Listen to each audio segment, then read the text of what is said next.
Right. Good morning, good afternoon, good evening to everybody. Thank you for joining the Tommy Flowers Network conference for today.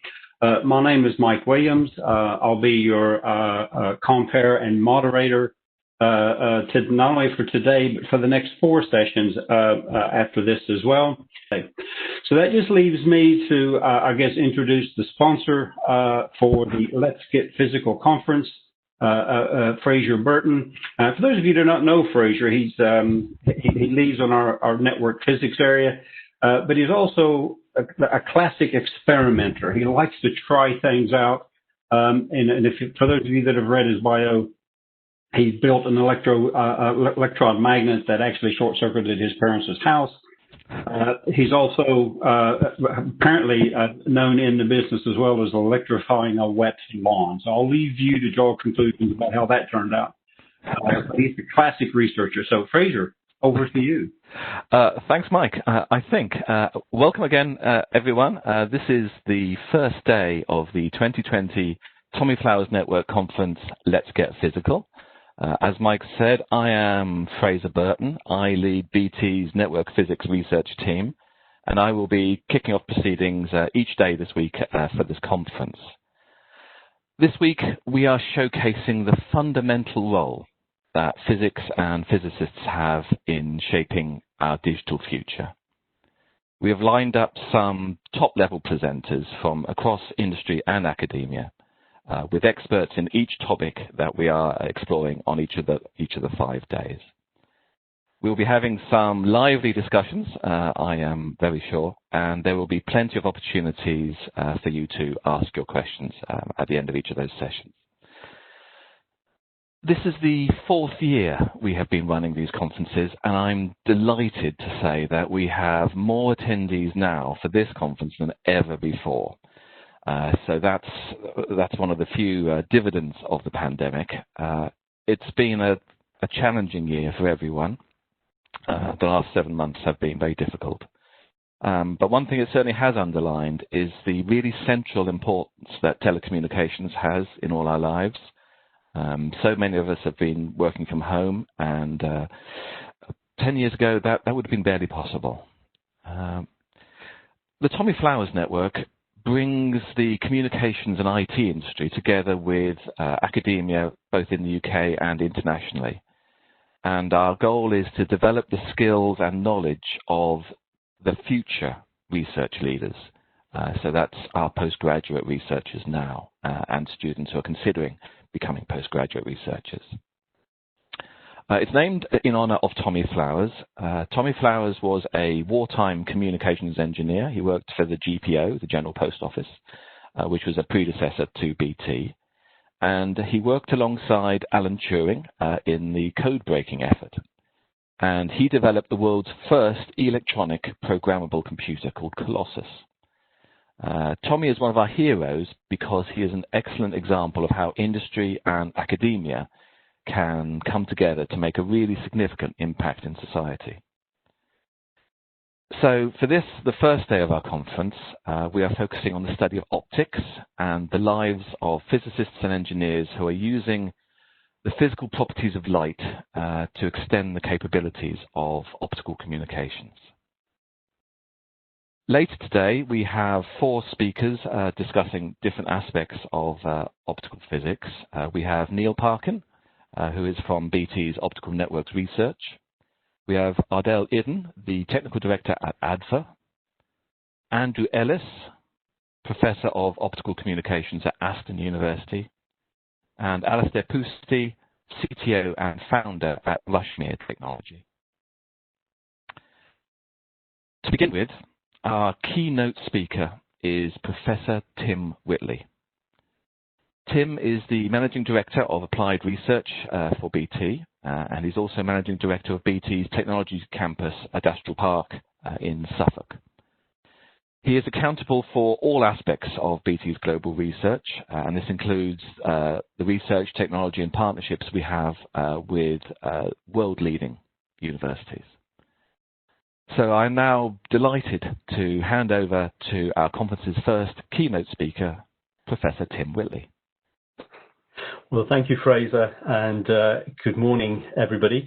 Perhaps I can begin by adding my welcome to you all for joining the Tommy Flowers Network on its first day. As you've just heard, you've got a really cracking lineup of real-world experts in the rest of this morning, and indeed for the rest of this week. And it's my pleasure and privilege to really just sort of give a little bit of context and perspective, more broadly, I think, around the way BT thinks about innovation, the way we think about research, and give you a glimpse of some of the things that we're working on. We've got a really broad audience on this call, a lot of friends and colleagues from the rest of BT, but also, of course, people from academia, and indeed some folk from young folk who are sort of still at that A-level stage and deciding whether or not a career in the STEM-based subjects might be for them. So a really a compelling set of audience and a compelling agenda. I want to begin by just giving you a little background as to my career experiences within BT. These are mostly pictures of me you see on the right, not the one at the pole. That's an emblem of what I might have been doing about 39 years ago. I joined BT as a trainee technician apprentice up in North Wales 39 years ago. So that is the sort of thing I would have been doing between the ages of 16 and 19, climbing telegraph poles, going down manholes, hanging around in telephone exchanges and the like. Went off to study physics at university, and then that is a picture of me, I believe, in Ipswich Telephone Exchange, conducting a world first experiment with something called a praseodymium doped fluoride fibre amplifier. So I spent about 10 years doing applied research in the area of photonics, and then those are pictures of me really indicating the range of amazing people who I have the privilege to meet as I represent BT's R&D activities. And in my role, I'm essentially look after the interface into universities and have the challenge of trying to make sure BT is never caught out by any technology innovation and that we can harness technology for the best. So that's me. I want to set out a little bit about the way BT thinks about innovation and research and this whole process of how you go from new discovery, the sort of amazing things that happens in universities, through to delivering real value for customers and for society in general. And we start that with this sort of provocative statement that purposeful innovation in telecoms has transformed the world since 1837. There's two weird things about that statement. The first is the phrase purposeful innovation, and the second is the weird date, and I'll just unpick both of those for you now. Purposeful innovation, as we define it at BT, is really simple. It's that fusion of science with real-world engineering to do something useful, something of purpose. Science, of course, is that discovery-led pursuit of new knowledge that happens brilliantly at universities, and you're going to get a glimpse of the very latest of some of that in our sector from some of the speakers later today, when you hear from Andrew Ellis, for example, and later on in the week as you hear from some of our other friends and colleagues from academia. Engineering, of course, is taking that stuff and actually doing it at not just once, but 1,000 times, 100,000 times, and doing it in a safe and a secure way, doing it to a cost point. But the most important point of this triangle is it's got to do something useful. Something useful for customers, and more broadly for society. Purpose. Why the date then, you might ask me? Well, the date is because it allows me to remind BT colleagues and tell those non-BT folk on the call that, of course, BT is descended from the oldest communications company in the world, the Electric Telegraph Company. But if we go, which was 1846, that was founded. But if we go back a bit further, we see a surprising resonance between the origins of BT and the work that the Tommy Flowers Network is doing today. And that's the sense of purposeful innovation. The two characters you see there are an academic, a guy who became professor at King's, a guy called Charles Wheatstone, Professor Sir Charles Wheatstone. He's on the left as you look at it. And on the right is a chap called William Fothergill Cook. And today we call him an entrepreneur. And these two characters were contemporaries of Michael Faraday. They were getting excited about Michael Faraday's discoveries in electricity and magnetism. And they had this amazing idea, the idea that you could use that phenomena to communicate over distance. On the 12th of June, 1837, they filed a patent. That little piece of paper on the left is the patent they filed. And a year later, they built something called something that was effectively the world's first practical electric telegraph. And you can see that today in the Science Museum. And of course, these two characters essentially gave time to the nation. They allowed communication over distance, which was completely new, and it revolutionized and supercharged the Industrial Revolution of the late 1800s. So that is a beautiful example of purposeful innovation. Science combined with entrepreneurship and engineering to do something amazing. And down the years, BT's really tried to pursue that goal. And these are some of the amazing things that BT, with our global telecoms partners, always a vendor of one sort or another, and almost always a university of one sort or another, have actually delivered stuff that has transformed our world. I won't go through all of these, although each one of them is an amazing story of purposeful innovation. But for example, 1926 was the first time a human in North America spoke in real time to a human in Europe. So that's less than 100 years since humanity's been able to do that sort of thing. And that was a wireless transmission experiment between AT&T Bell Labs and Post Office Engineering Research, the forebear of the organization I run today on behalf of BT. World-changing innovation. They launched a service the year later, and it ran for 40 years. 1943, of course, is a very important one, and particularly important in the context of this network, because this is where Tommy Flowers comes in.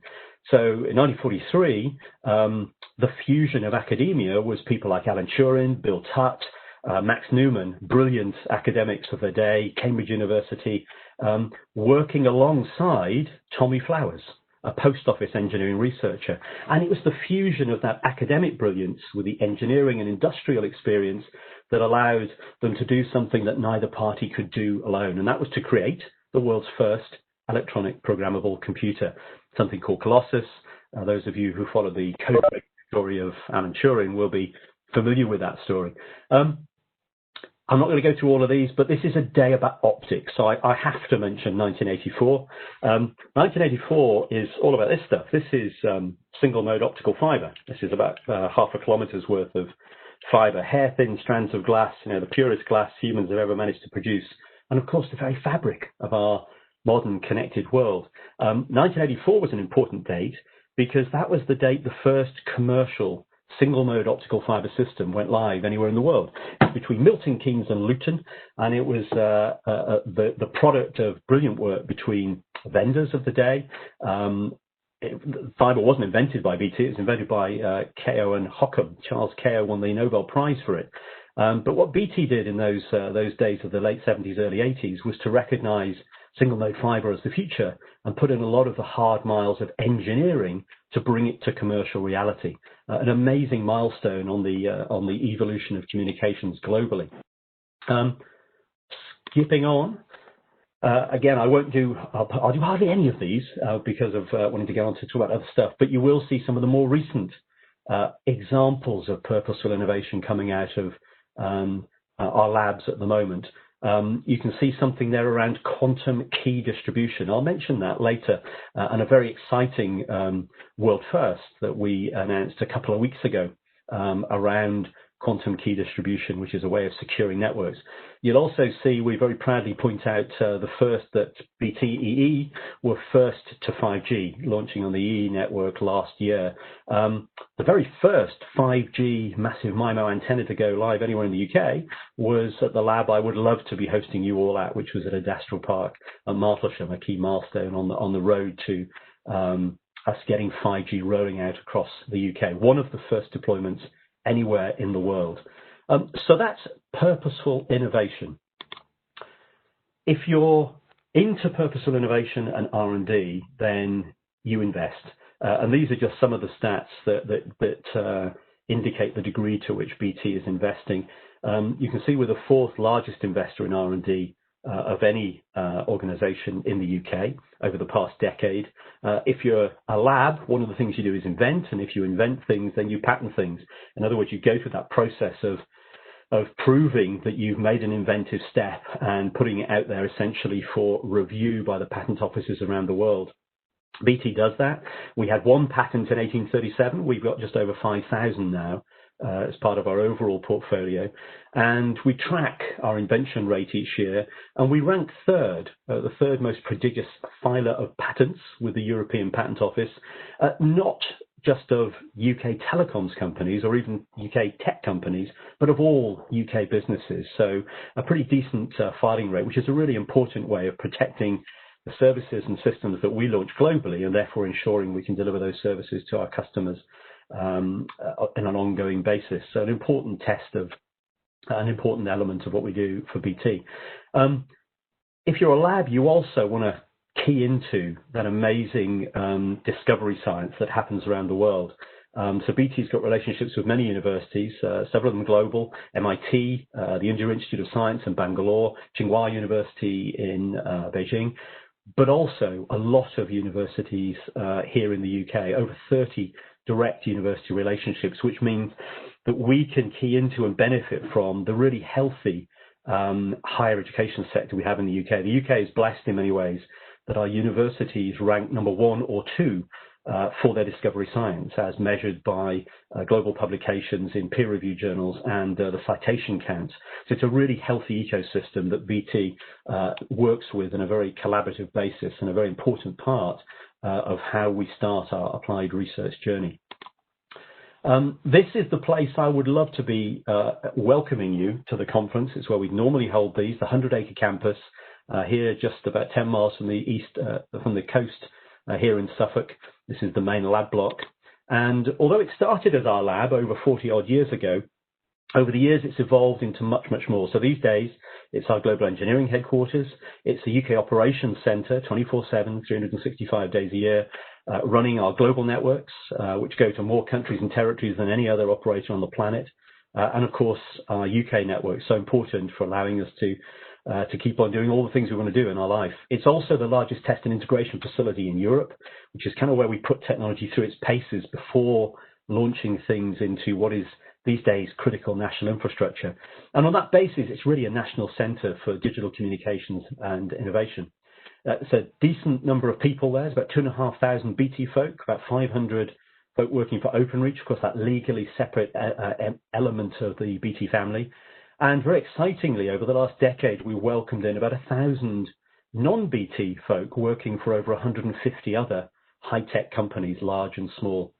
And as I say, in normal times, it would be a place where we would be convening with customers, helping BT close deals, convening with stakeholders, policymakers, ministers of state, etc. At decent volume. About 60,000 non-BT visitors would come through the park each year.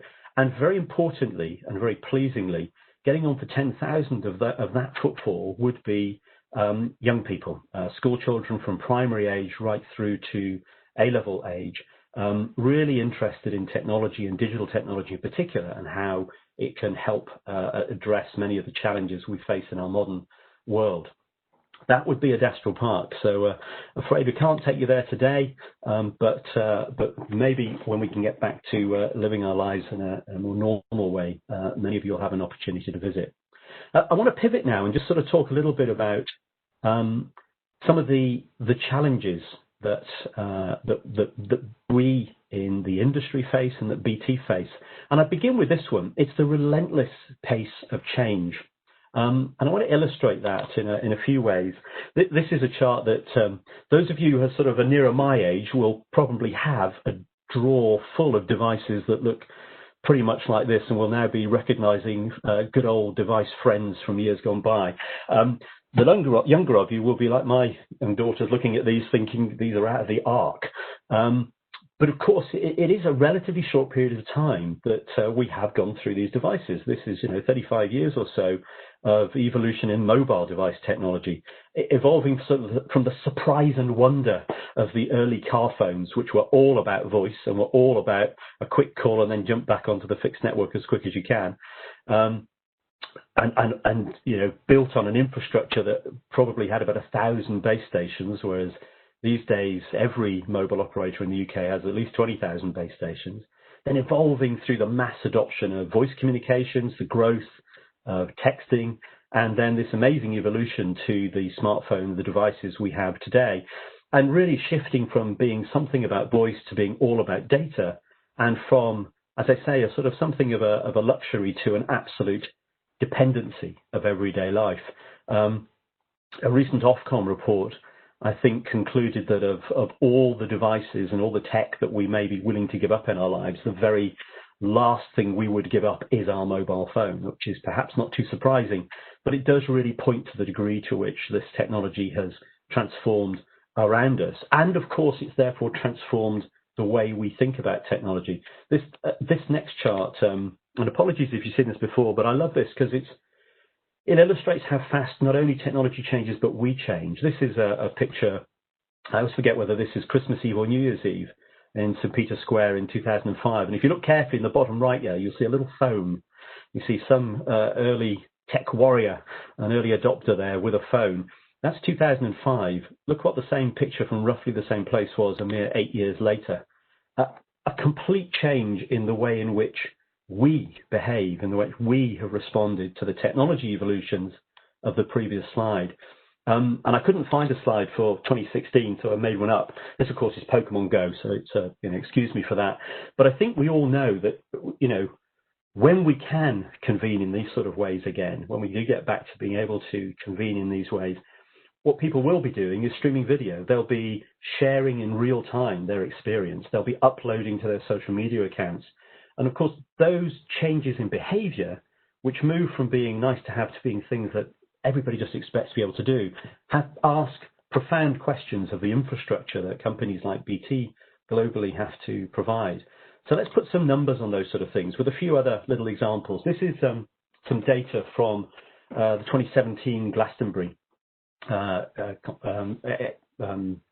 music festival. Of course, those of you who are familiar with Glastonbury know it's a big festival and it's in a field, a big field, but it is nevertheless a field, a place that's not known necessarily for its built infrastructure or its communications infrastructure. And yet, look at the amount of data that this is traffic on the EE network for the period of the festival.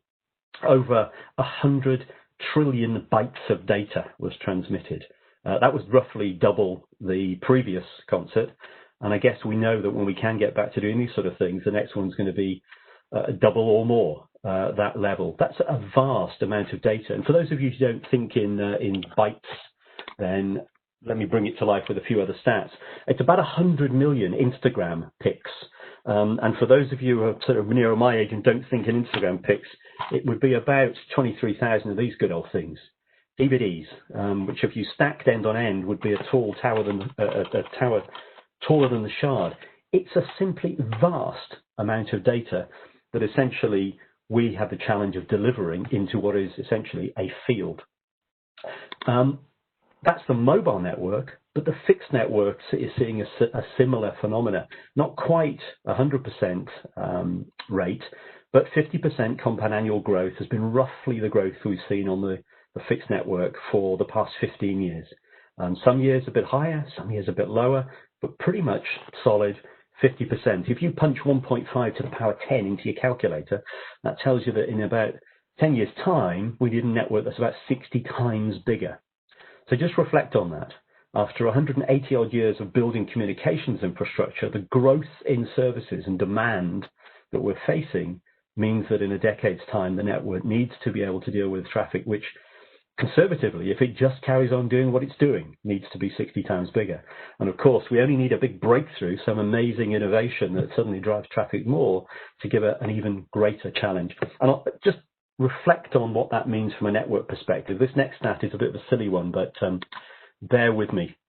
It really reflects on trying to bring to life what a growth rate like that means. In a network, you obviously have to dimension to the peak.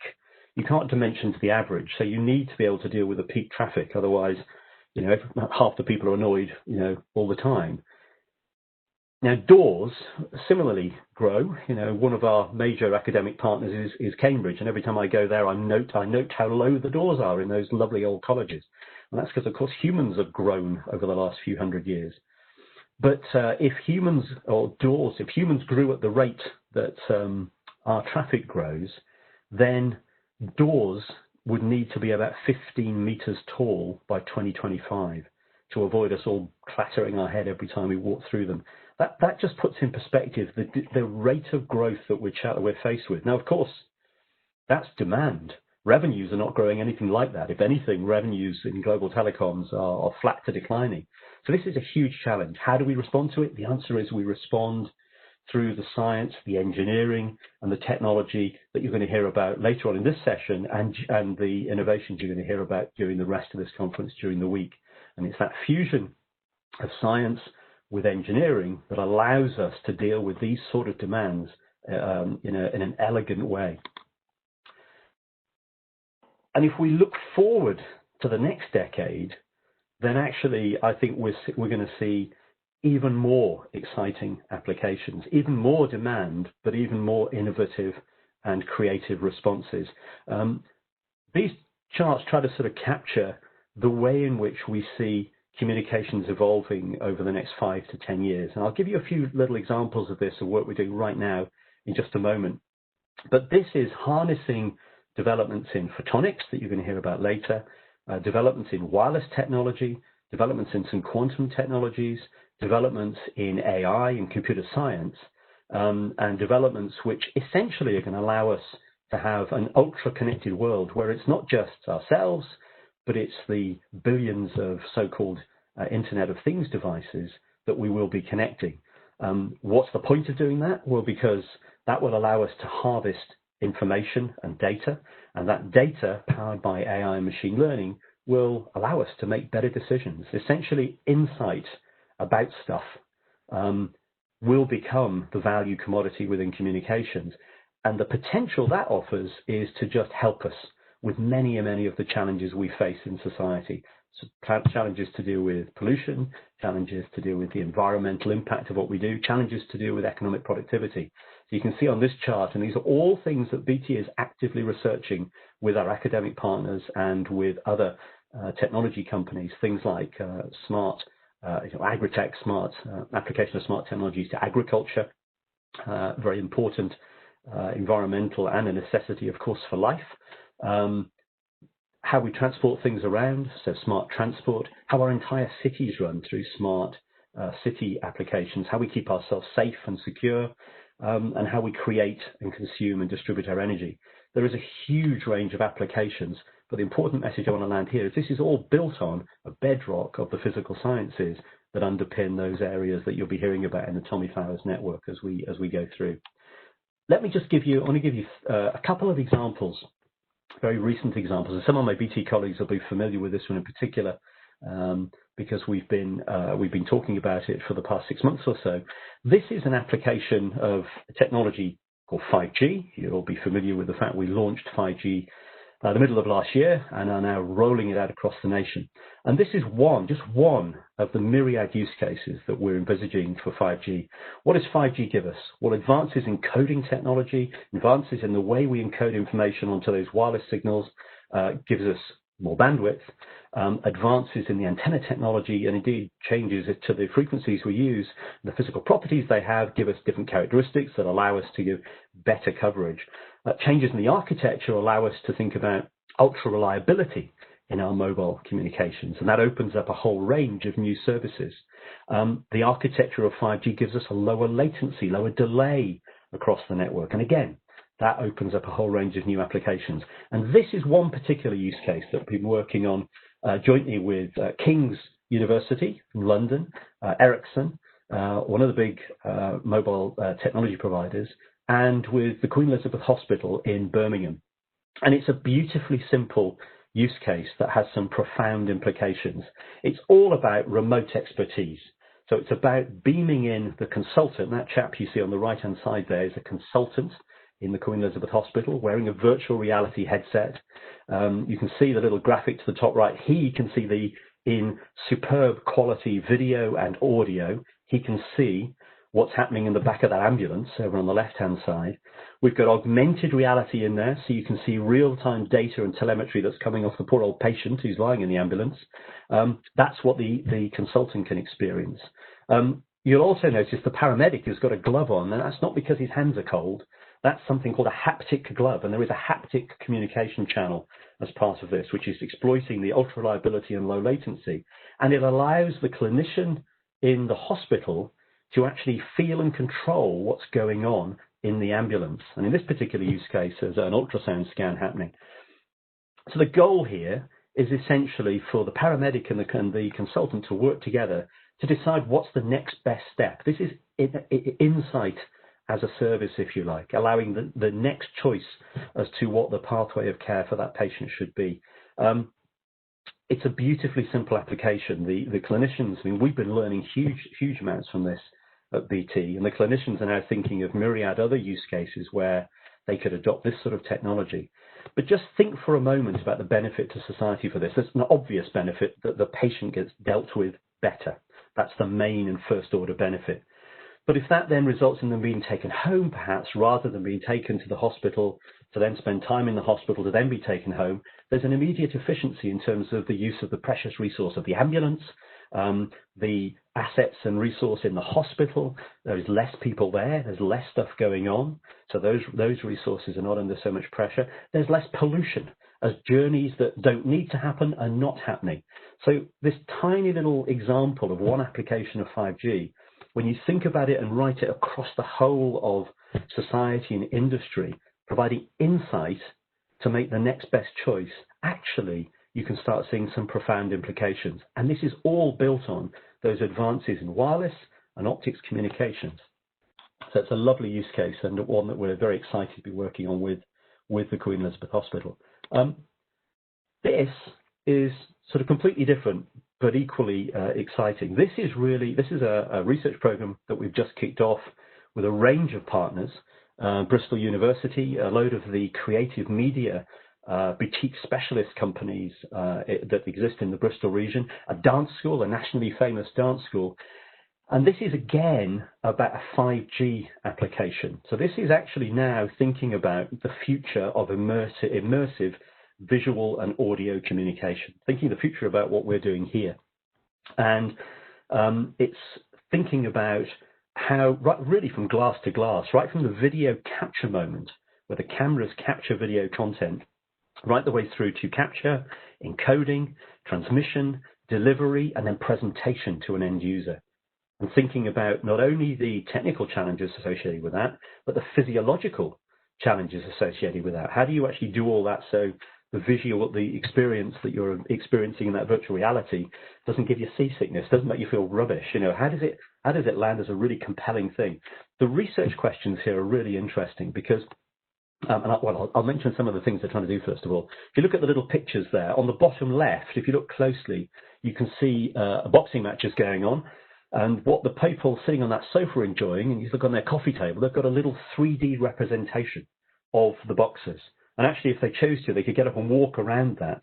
So this is trying to be able to project 3D images that you can literally walk around and experience. And that's in an entertainment context, but clearly that could be in a business context. It could be in a learning context. And indeed, the top right graphic is going to explore just that. It's thinking about how would you do dance lessons remotely? How could you do that in an immersive and effective way? The technical questions we're looking at here go right through from how do you capture the stuff? How do you capture in glorious 8K, full immersive experience? If you miss bits, how do you use AI and machine learning to infill the bits of content you've missed? If you do that, you need a lot of processing. Where does the processing sit? Processing could sit on the headset, but that makes headsets a bit more expensive, a bit more cumbersome. So it could sit somewhere else. Well, deep in the cloud, it could sit in the cloud. But of course, then you've got the speed of light, which places some latency limits on, delay limits on things. So do you put it in between? Do you put it at the edge of the network? And if you put it at the edge, well, where is the edge? Is it the base station? Is it, one of our 100 metro nodes here in the UK? So there's some really interesting questions which have a broad range of variables that you need to think about. You need to think about performance, the physiology of humans, economics. There's some profound questions around how we would deliver these amazing experiences using 5G, mobile edge computing technology. Really excited about this project, and that's something that we're doing right now. I want to pivot very quickly. I've only got 2 more slides. I want to talk about photonics. I touched on it earlier, and I waved around these hair-thin strands of glass, which I told you were sort of invented. I think the paper was 1965-66, Kao and Hockham, and which have really been the bedrock of our communications networks since that first deployment in 1984, have been underpinning all our networks ever since then. The 19th and 20th century saw this massive build out of infrastructure, didn't it? They saw railways, they saw electricity, water, and telephone networks based on copper for that final link. Where we're at right now is completing the job and taking fibre that last final step right the way to premises, to buildings, and as we build out our mobile networks to many other places as well, to small cell architectures, increasingly small radio heads which will need fibre backbone. This is a massive engineering task, and it took a century to do the copper thing. We're hoping to do it a lot quicker than that. The OpenReach division of BT tell me that and tell us all that we're hoping to be past 20 million premises here in the UK alone, which is about 2/3 of premises, not by the middle of the decade, but by the not by the middle of the century, but by the middle of this decade, by sort of 2025 or so. So a major activity.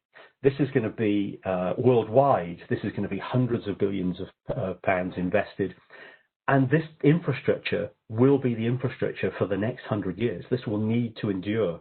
So it's vital that research right now is forward-gazing and thinking about the many challenges that infrastructure may have to face. So not just thinking about what it's got to do in the first 10 years of its life, but what's it got to do in the next 20, 30, 40, 50 years of its life. Those are some of the challenges, and those are some of the things you'll hear about from the other speakers today. And this stuff is super important because it will underpin our 5G networks. It'll underpin our 5G plus networks. Whatever the evolution of 5G is, it will be riding this stuff, single mode optical fiber. It will therefore be the heart of our consumer and business internet, and will be the essential infrastructure for IoT and for smart cities. So it's well worth listening on to the presentations that come after this, which will catch you up on the exciting work that BT is doing and the exciting work that's happening in leading universities and with leading global vendors here in the UK. I'll touch on this one as a sort of a second to last slide, because this is mainly because this is very, very, very timely. We put out a press release last week which talked about a customer trial that we launched 2 weeks ago, which was looking at one of the attributes which really is going to have to be essential for all of the things I've described to be viable and to come to pass, and that is the security of our modern connected digital world. And one of the techniques that we'll be using to use that goes right back to quantum physics. It goes back to something called quantum key distribution. Now, later in the week, there is an entire session dedicated to advances in quantum communications and quantum technology. And that's a very broad gamut. That covers things like quantum computing, which many of you will have read and heard about. And they are things that are going to emerge over the next few years, which will allow us to do complex computational tasks that computers that we have today would take hundreds of thousands of years, if not longer, to do. So that's a very exciting breakthrough. But there's also other dimensions which are less well known, such as quantum timing. The hope that we can increase the resolution of our timing by 1, 2, maybe 3 orders of magnitude. That has a profound potential set of opportunities for telecommunications. For those of you listening who are familiar and work with our mobile network, it's a cellular network. Well, if we had timing like that, you could probably do away with the cells. You could change the architectures completely to many, many benefits. Another presentation, another day. But quantum timing is a really exciting thing. Quantum sensors are things that will allow us to do things like look under the ground. Advances in medical imaging, but for us, it'd be really convenient if we could look under the ground and see the built infrastructure that we have to run and maintain and operate for the nation. So some really exciting technologies coming out of the application of quantum physics to the technologies that we have. Quantum key distribution is all about securing our networks. Now, our networks today are secure thanks to the algorithms that we use, the encryption algorithms, and quantum key distribution is a way of enhancing that technology, enhancing that security by transmitting those keys we need to unlock those encryption algorithms, by transporting them over our network as individual particles of light, encoding them on so-called photons. If we do that, that means we know if somebody eavesdrops. So the laws of quantum physics tell us that if somebody eavesdrops in on our network, we'll know about it. Why am I excited about it right now? It's been a topic that's been being researched since, I think, 1984. BT did some early work with an ex-colleague in the labs in, I think, 1994. But 2 weeks ago, we started and announced our first commercial customer trial with the National Composite Centre down in Bristol. And this is bringing together that quantum channel with classical encryption to give an even more enhanced guarantee of the security of our network. So if you do get a chance, do listen in on Thursday to the quantum session. Last slide. What messages would I leave this conference with? Well, the first, I think, is that the pace of change will increase. It's never been this fast, and it'll never be this slow again.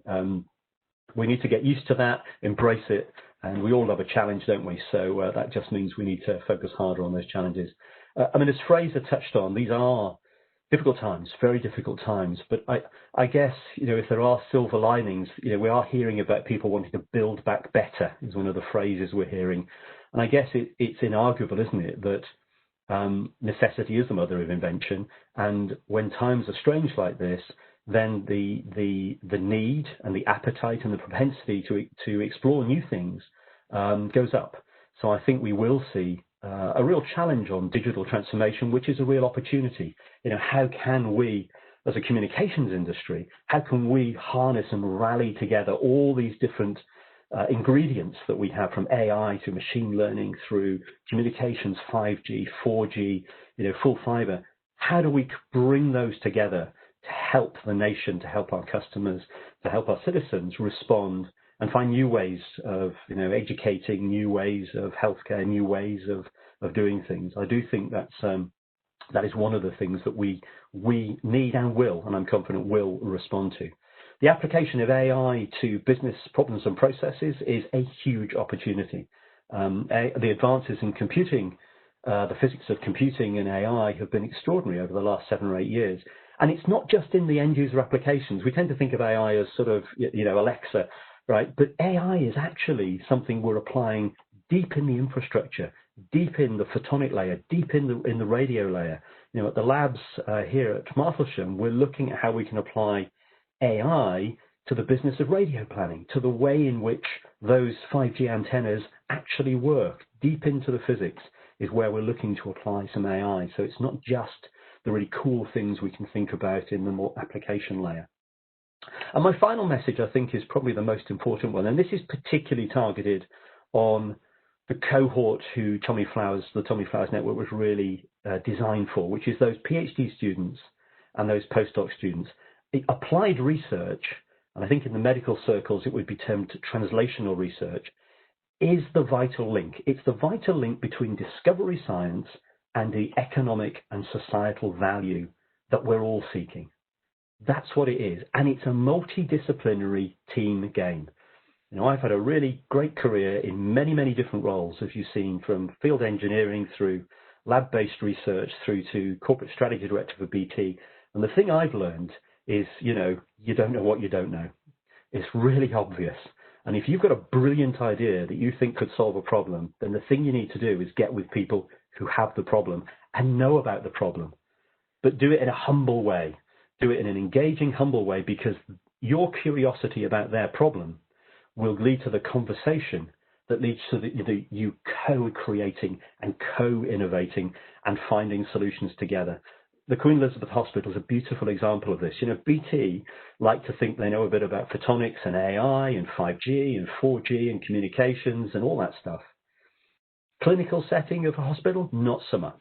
How you run an ambulance service, not so much. Bringing those communities together with a common goal of how can we make things better is incredibly powerful. That's what applied research is. And that's really what the Tommy Flowers Network is all about. It's convening audiences like this who wouldn't normally come across each other to have a dialogue and spark an idea around how we can harness these amazing technologies to make our world a little bit better. Thanks ever so much for listening. I'll stop there, and I think I'm handing back to Mike. Yes, you are. Yes, you are, Tim. Thank you. Right. Tim, thank you. Once again, as inspiring and as entertaining as ever. So people, if you want to ask a question of Tim, if you could actually drop it into the Q&A panel on WebEx, and then we'll try to get to as many as we can. Although you can probably appreciate, probably get more questions we have for time. But in the interim, Tim, while we're waiting for these to come in, I have a couple of questions for you. So, first one's about capacity. I mean, I used to get 5 megabits at home. I now get 150 megabits at home. I'm using that. How are we going to keep up with this? Because it just doesn't seem to be no end to it, whether it's corporate or people. Yeah, it's a great question, Mike. Right? I mean, I've just sort of keep ducking it, frankly, because it's it's hotly debated. There's lots of opinion, but I mean, there is no real science, I don't think, around how much capacity people need. But you're right, there has been an inexorable growth, and I mean, the good news is, particularly when you think about the core network capacity, and actually, I mean, the people who should be answering this question are the people who are going to be speaking next in this session, because if you go back, I guess 7 or 8 years, and you eyed that growth, that 50% compound annual growth, and you looked at the core networks, I think you would have thought there was a real issue here, right? You'd have thought, actually, this is going to get quite uncomfortable, because the photonic systems, the optical fiber systems we were using back then, were the things we've been using since the days I was in the lab, right? So-called IMDD, intensity modulated direct detection, which is a fancy way of saying turning a laser on and off very quickly and increasingly quickly. And we could see that running to an end, right? That game was coming to an end. The innovation that the photonics community came up with was actually to go back to some research which was explored when I was in the labs back in the 80s and eliminated because it didn't work very well, which was coherent communications. And what that gave is a real burst of life to the capacity of our core optical communication system. So basically, it's a really never say never, I think the lesson there is. And actually our core networks now, and they're all coherent-based systems. The techniques that anybody who's got a radio background will be familiar with are being used to modulate the lasers which carry all that traffic. And if you future gaze and you look at some of the things that are being looked at, and may well be some of the things that Neil and Andrew touch on, if you look at that, we've got tricks up our sleeve which make me pretty confident that actually we can deal with that growth. And even if there are some big spikes in capacity, core optical networks, I think we're good to go. I think we are good to go. So, the succinct answer to your question, Mike, is physics, right? The continual application of physics and real-world engineering. Because, by the way, the thing that made that possible was electronics. It was the advances in digital signal processing and good old Moore's law, and the speed of electronics, in a way, came to the savior of photonics. And it's the fusion of those that's actually allowed us to produce those. So I think we're okay for a little while.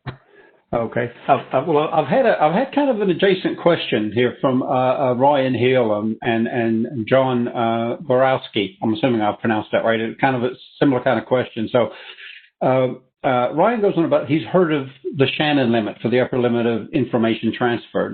Is this ever going to be an issue for open reach fiber network, or will we encounter other hardware software limits first? Yeah, well, Shannon sits there as the sort of the information theory limit, and whether that's a mobile network or whatever the network is, right? Whatever the medium, whether you're using electromagnetic waves in free space, which are called radio waves, of course, whether you're using electromagnetic waves propagating in glass or in free space, and I think Neil Parkin might talk about Holocaust Fibre, I don't know. Or whether you're talking about the transmission stuff we stick on copper cables, that's an information theory limit. So that kind of sits there, short of some amazing mega breakthrough, that will be there. So the challenge is more how, without violating that, can you get more and more capacity into the infrastructure? And if you focus in on the access network there, which is the passive optical network, again, I think, it's a great question, and it's one we do worry about, and it's one that in the labs we've got a series of answers to, and, they're, again, never say never, but I think it's all about creating options that you can in a techno-economically viable way, deploy. Because what you don't want to do is deploy, other than in the glass itself, right? Because when we put the glass in, we don't want to be doing that again, right? I mean, the OpenReach are passing some phenomenal number of premises. I always forget, because every time I hear Clive Selley talk about it, it goes up. It's something like 20 or 30,000 premises a week, right? So an amazing rate of essentially getting glass to premises. Now, that is a job that you want to do as fewer times as possible, because it's civil engineering, it's hard yards. What you put on either end is a bit more flexible, not completely flexible, because bits of kit in people's home cost money. People have got to be happy for them to be there. So you haven't got complete flexibility, but it's a heck of a lot easier to upgrade those things. And the world of global telecommunications and the world of standards, which of course is something that BT and other companies on this conference influence heavily, is all about charting that roadmap that says, well, if capacity goes like this, what do we do? And I think there again, certainly for the next 15 to 20 years, I think we're pretty confident. We've got a range of options. If you go to optics conferences, there'll be vociferous and enthusiastic debate around exactly what the right choices are. But the important point is there are choices. There are options there to do with combinations of different wavelengths. I mentioned coherent communications, this moving away from turning lasers on and off. I think one of the big opportunities for the access arena is, can we get coherent communications into the access arena? That gives us huge amounts of capacity. The issue is economics, right? Because the engineering of a coherent receiver is just a heck of a lot more expensive than the engineering of a laser that's just got to tell whether the light is on or off. So you get this lovely mix of not just the physics and the engineering and the art of the possible, but you get the art of the techno-economically viable. If it's £1,000 for a receiver, well, you know what? That's really not going to work if I'm trying to provide a product that retails at about £15 to £20 a month. It just doesn't work. So there's that engineering bit of my triangle. The physics is beautiful. That engineering bit's really hard, because it is about reliability, cost point, and getting everything. It's getting all those ducks to line up, which have to line up in order for us to be able to have ways forward. So I think the answer is no, we're not going to run out of capacity. But there are a lot of detailed engineering questions that we and the global ecosystem of telcos and vendors are working through. And you know what?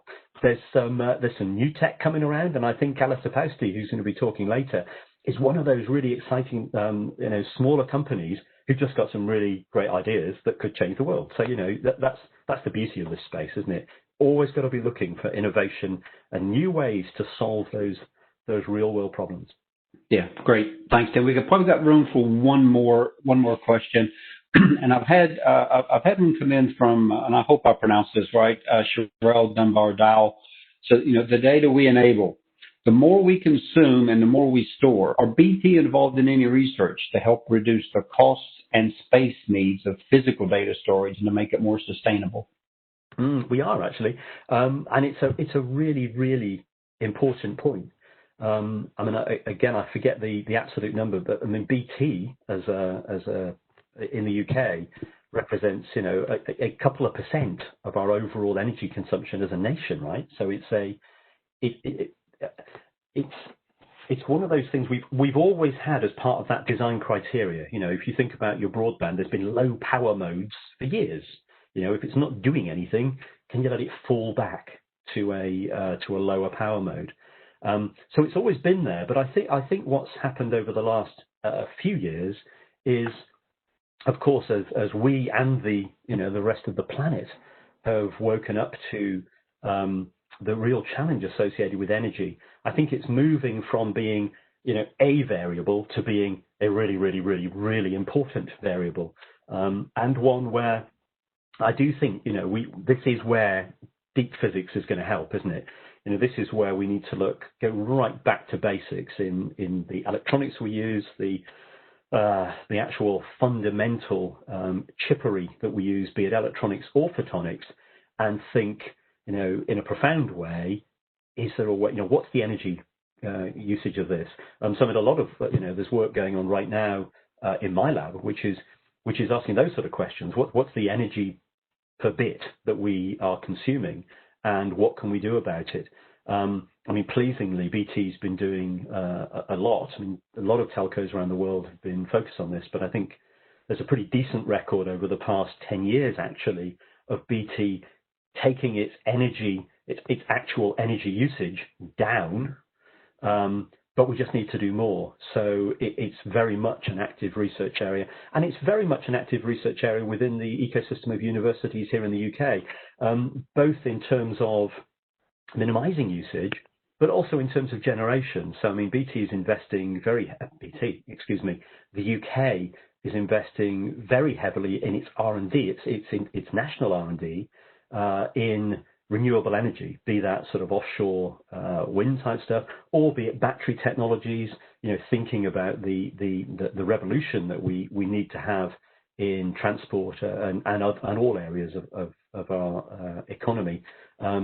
The UK government, in terms of their choices around how they spend the 10 billion or so that goes into the research councils and then off into the universities, a big focus is on energy and reducing it, and telecommunications is absolutely part of that. So it's a great question. Great. Thank you very much, Tim.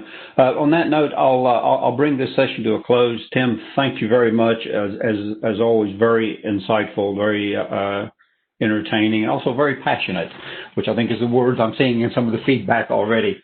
So thank you very much for that. If over into deranged, then I'll take it. Fair enough. Great, thank you. Thanks, everybody. Cheers. Great. Thank you, Tim.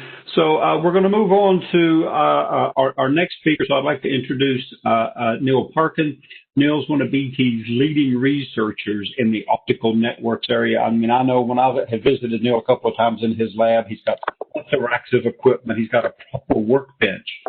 And I saw a soldering iron on it, which kind of worried me a little bit, because I'm thinking, hang on, what's the soldering iron have to do with fiber optic cables and reels and reels and reels of fiber optic cables in his lab?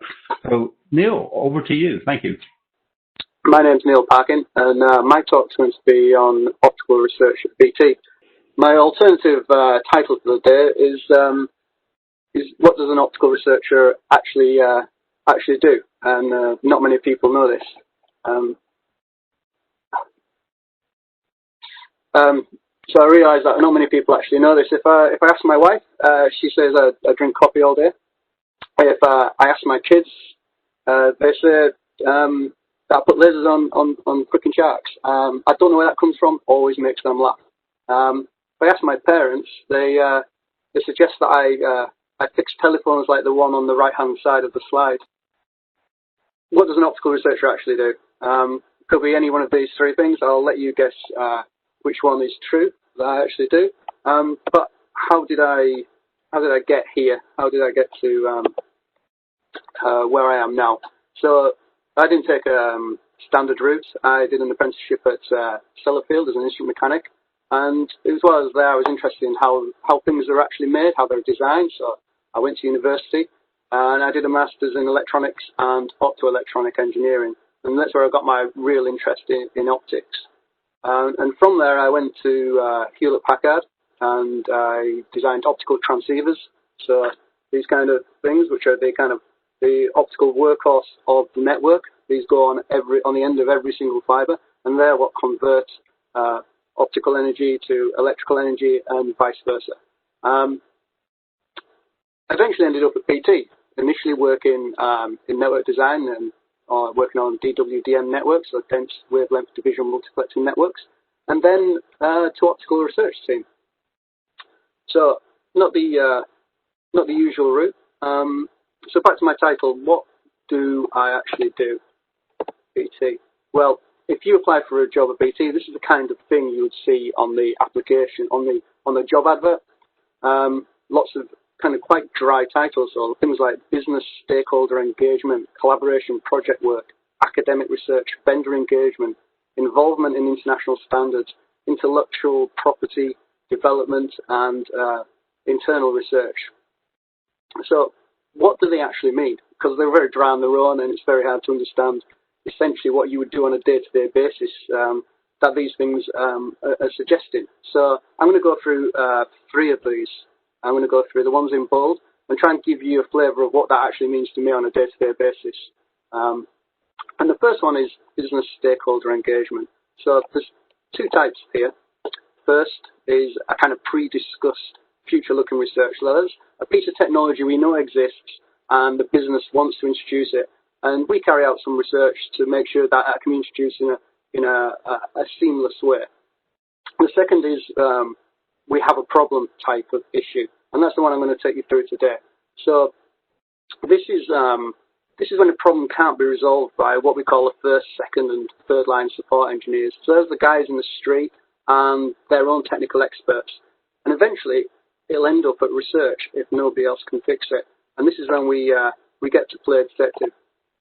So this is a real example, so hence the XXX at the beginning. So I'm going to read out this email I got, which is XXX trial results have indicated that our customers experience slow speeds when streaming video content and are unable to have access to full downstream bandwidth over the optical link. The customer is defaulting to their DSL-based broadband to receive a good service. So not good at all. When you get something like this, you've got to dig in further. You've got to find out what's already occurred on the network, what's already been done to try and resolve it, and so you can get an idea of what's going on. So this is when you're being a detective. You're trying to find out exactly what's happened, so then you can suggest something, some way of fixing it. So in this particular instance, all the optical powers are fine. They were within range. There was no alarms coming from the system. The fibre had actually been replaced twice to try and fix the problem, but they were getting slow speeds, but only in one direction. So now you're starting to get an understanding of what the problem may be, and you start to have your own suspicions. And what you have to do next is get the kit, get it in the lab, and try and reproduce the problem. So there's the same lab I'm sat in now. We have instruments here which are very sensitive, a lot more sensitive than the kit that's out in the field, and we can look at different parameters as well. And you usually have a few suspicions of what could be going on from what you've discussed with the engineers and the kind of system that they've been working on. In this instance, it's strange that we're getting some data through, but extremely little. But the optical powers are in exactly the region where they were supposed to be. So that to me suggested there might be some kind of interference going on. And I thought, okay, it could be multipath interference. And this is just a little diagram of what that can mean. So you could end up with an air gap, which would allow a light to be reflected back into the receiver, so that you end up with two wavelengths of the same light interfering with each other. Multipath interference combining to create coherent interference, so where you would get a small amount of data at the receiver, but there'd be a lot of conflict going on with that. And so I had to try and prove what I thought was happening was this. So it's a case of kind of trying to reproduce that fault in the lab with the same kind of equipment that's out in the field.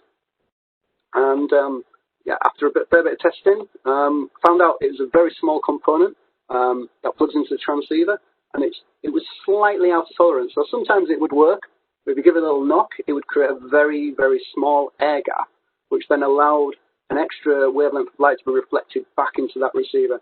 So that's one small component out of the system that has millions. Once I found that and proved that that was the problem, I could feed that back to the business unit, and they could replace it with one that was intolerant, or replace it with a patch cord. So they were pleased with that, and we've managed to get a good result. So that was my first example. My second example is academic research. So like many of the postgrads listening on here, I spend a fair bit of time kind of reading papers on optical technology, but I also get a fair bit of time to spend collaborating with those universities that are developing the technology we're interested in. It's a two-way street. We get to understand the pros and cons of the technology they're developing, and the uni gets to understand how we would actually use that in real world, and if it would be of use to us. I've got two examples here. I've got multi-core fibre and I've got hollow core fibre. So the fibre we've been pulling in for the last 20 years is single mode fibre on the far left-hand side. So that has a 9-micron core, which is a glass core for the light to travel down, and we have 125 micron cladding. Now the central picture shows you multi-core fibre.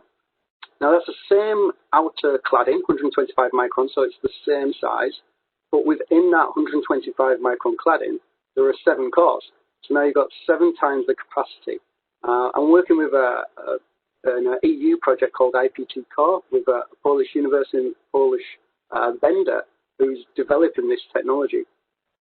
Now, the push word for multi-core fiber is spatial division multiplexing, if you want to look up online, but it really does allow us to increase the capacity at lower cost. So imagine if you pull in 1 cable with 1 fiber in, you've just got that one fiber, but for the same pull, for the same civils cost, now you've got 7 times the capacity. So the critical point of this is that those 7 core multi-core fiber needs to be lower than 7 times the single mode fiber cost. And that's where we're working within this project, is to try and standardize this technology so that we have a large amount of volume. Everybody's designing the same type, so it lowers the cost to the point where it is usable. So really interesting technology. On the far right, we've got hollow core fiber. And as the name suggests, there's no glass in this anymore. Well, there is glass in the outer tubes, but the light is now transmitted in air. There's guidance in air.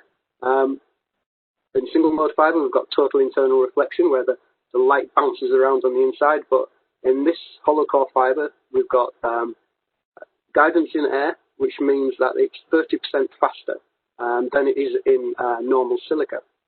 There's also other benefits here as well. So the fact that you're in air means that the power in the light is not transferred to a different wavelength. If we do that in glass and silica, then when you transmit light down there, the power from a single wavelength can be transferred across to another and create interference. We don't get that in hollow core fiber. Also, in hollow core fiber, we have quite a large amount of capacity for different wavelengths that we wouldn't transmit in single mode fiber. So we're working with the University of Southampton, who are world leaders in this particular type of hollow core fiber called NAMP, and we're working within a project called Air Guide Photonics there. Really, really exciting stuff. By the way, NAMP stands for Nested Anti-Resonant Nodeless Fibers, and I think maybe Ardel later on will be discussing hollow core fibers, because it really is one of the standout technologies that was actually invented in the UK, I believe. So, my final example, the best bit, internal research. So this is where you can make your ideas real. You start with an idea, but first of all, you've got to get them from somewhere. So where do they come from? So everywhere, from talking to colleagues, conferences, workshops, staring out the window. I usually find mine from looking at a current piece of work and kind of flipping that idea around. So for this example, I've been reading papers on Raman amplification to remotely power a passive device. I kind of thought, well, reading this really expensive Raman amplifiers, and you put a lot of light down your fiber. Why can't we use the existing light that's there, that's transferring our data, and harvest power off that without affecting it in any way? So that was my idea. But for any idea, you need a proof of concept. It's great having the idea, but you've got to try and prove that it actually works and it is useful. And get great support with BT for this kind of thing. So it's a case of design it, build it, and prove it works in the lab. So here we've got the circuit I designed and built. On the left-hand side, we've got a photodiode, which is harvesting the optical power from the line. Got an energy harvesting IC, which I took from a solar cell energy circuit. That's basically a switch. And then we've got a supercapacitor. And so my switch takes a small amount of energy from the photodiode and stores it in the capacitor. And keep on doing that until we've got a usable amount of energy in that supercapacitor. And then you can use it for something. In this instance, I was using it to power an optical switch. And yeah, circuit works. It looks good.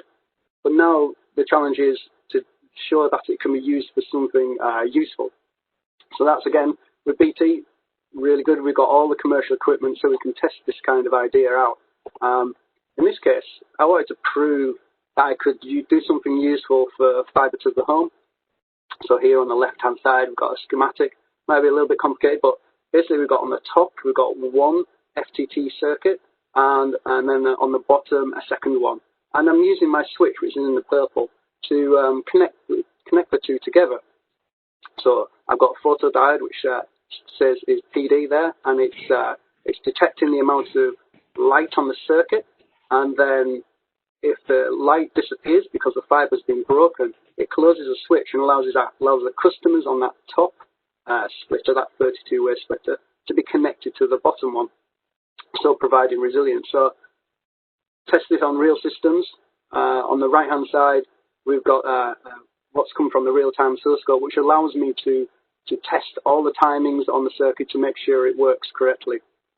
So yeah, once we've kind of proved that the design works on a real system and a real use case, we need to get some benefit from that.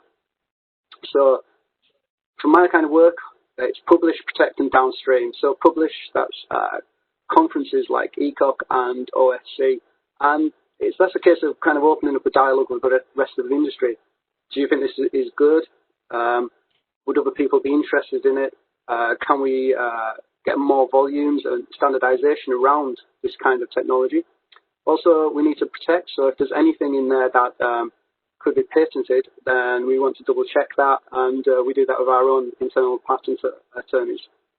We also want to downstream. So that's to show to the businesses, rest of the businesses, that this is something useful that they could use. And it's always good if you've got a nice proof of concept demo with a shiny laser, even if it's not attached to a shark. It's really useful. So thank you for listening. I hope I've given you a flavour of working as an optical researcher at BT, and I'd like to hand back over to Mike. Great, Neil. Thank you very much. So for the next three speakers, just to remind everybody, we're not going to take any questions at this stage. We'll save all of these for the forum that will start at around 12 o'clock. So what I want to do is pass over to our next presenter. It'll be Ardel Iddin from ADVA. Ardel's worked in the communications industry since 1983. And he's going to give us a view on, as it says on his first slide, total internal reflections. And you're talking optics, which is a good thing, I suspect, Ardel. So over to you. Thanks very much, Mike. So it was the 3rd of September 1983 when I walked into the reception of BICC Telecommunications Cables Limited on the first day of my career. And on the wall hung a photograph. It depicted a dozen guys staring into a hole in the ground. Actually, it was more of a trench rather than a hole that was very, very long and very, very straight. At the bottom of the trench was just one guy who was busy installing something that looked rather like drain pipe. Just then, my boss arrived, and he saw me looking somewhat bemusedly at the picture, and he said, to use a motorsport analogy, it's millimetric wave, guys. It's a drag racer. Fantastic straight line speed, but it doesn't take the corners well. It might have been the future shape of long-haul telecoms if it hadn't been for this. And at that point, he handed me a sample of fibre optic cable. The cable comprised several plastic tubes stranded around a central strength member. Each one loosely contained a single optical fibre. He explained there were two types of fibre available. There was single mode and multi-mode. And to the human eye, they both looked pretty much the same. 125 microns diameter over the glass, coated with a layer of plastic that was 62.5 microns thick. They differed only in their respective core geometries. Single mode having a step index core of about 8 or 9 microns, and multi-mode a gradient index core of about 50 microns.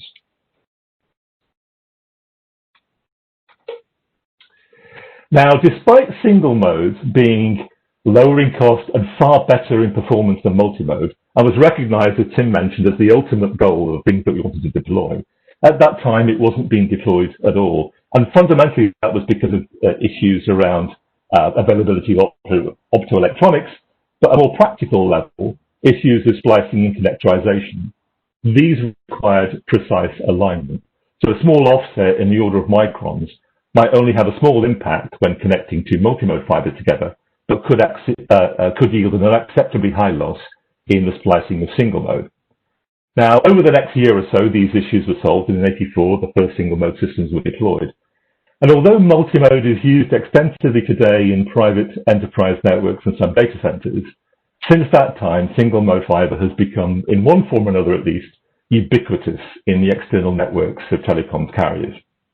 Now, in the second half of the decade, transmission rates increased at a fair pace from 140 megabits per second to 2.5 gig, and distances of 30 to 40 kilometers were achieved. However, a number of technologies emerged in the late 80s and early 90s that enabled a dramatic increase in the bandwidth length product. And the two that I wanted to touch on are optical amplification and external modulation.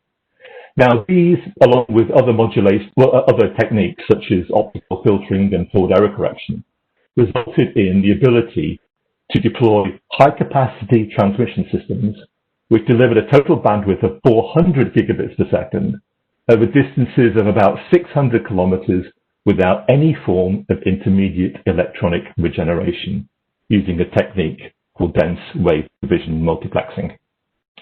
Now, there are few inventions that I think can be really described as being game-changing or creating a paradigm shift. But the optical amplifier, along with the invention of fiber and the semiconductor laser, really has to be up there with them. Its operating principle, which involves pumping an erbium-doped silica fiber at either 980 or 1480 nanometers, creates optical gain by creating an inverted population. Stimulated decay emitting a photon then occurs when incoming photons interact with the excited erbium ion. Now, the really cool thing about the ADVA is that the emitted photons adopt exactly the same wavelength, phase, and direction as the photons which initiate their release. This results in not only high gain, but as all the stimulated photons head off in the same direction, but also the ability to amplify multiple channels at the same time in the same piece of erbium fiber. This was absolutely fundamental to achieve DWDM transmission over long distances and fundamentally resulted in its widespread adoption ever since. The next enabler I want to talk about is external modulation. Now, initially, to superimpose a binary data stream onto an optical carrier was simply done by modulating the laser's bias current. And that works fine for short distance, low bitrate interfaces. However, at data rates of 10 gig over any appreciable distance, the oscillations of frequency and amplitude which occur when the bias current is turned up conspires with the fiber's dispersion to distort the received eye, resulting in a performance impairment. Now, the solution to this came in the form of external modulation, which allows the laser to be left on continually and its output signal is then modulated in the optical domain. Now, there are two techniques which were developed for external modulation, but of them, the Mach-Zehnder interferometer was highly effective in generating a well-formed eye by creating a phase difference in the two arms that run through the modulator. It was, I suppose, to use the seldom used words of Craig Revel-Horwood, judging a celebrity was on Strictly Come Dancing, it has truly excellent rise and fall. Now, Mach-Zehders were initially fabricated in lithium niobate. This led to excellent performance, but led to also quite large packaging sizes. But migrating to indium phosphide or silicon photonic processes presented opportunities for both size reduction and integration with other optical components, the value of which is going to become apparent later. Now, the other attractive thing of the Mach-Zehnder is that it's fairly agnostic to the wavelength of the laser to which it's connected, at least across the C-band. And this facilitated the use of tunable lasers, which emerged in the mid-2000s and became instantly popular. Now, tunables were initially marketed as enabling fancy new architectures, such as those in which the path an optical channel takes through the network can simply be determined by tuning its wavelength, which in reality was a capability that only was commercialized in more recent times. Its true value was in OPEX savings. And despite being more complex and more expensive than fixed wavelength lasers, they offered what we call a lower TCO, or total cost of ownership, by reducing the spares holding required to support the operation of DWDM systems, an issue that's become really acute as a number of channels have arisen over time. Now, device technology is one part of the story, fiber performance is the other. And this slide shows a spectral attenuation profile of an early G652 standard single-mode fiber. The loss at 1300 nanometers is about 0.35 dB per kilometer compared to 0.2 at 1550, which shows why moving to 1550 was of interest for systems that were initially loss limited. However, back in the 80s, it was clear that as bit rates increased, sooner or later, the issue of dispersion had to be addressed.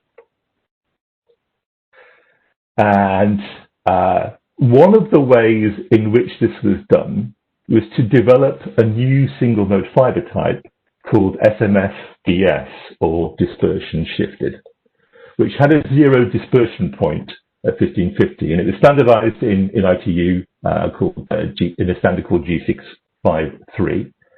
And at the time, it was adopted by a few operators, not many, and certainly not BT, as a way of overcoming the dispersion problem. However, when DWDM technology became available in the 90s, we discovered a somewhat deleterious effect when you multiplex a number of closely spaced channels together at reasonable power levels in a fiber that has no dispersion. The effect was called four-wave mixing, and it effectively prevented DWDM being used in this fiber type.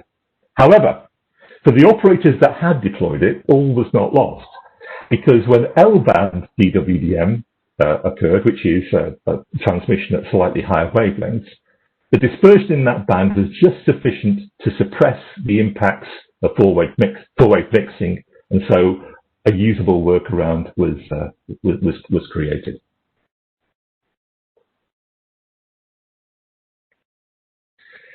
Now, as we kind of edge forward into the beginning of this century, significant amount of effort has gone into driving the technology in with three fundamental directions. One is continued increase of the capacity of the core.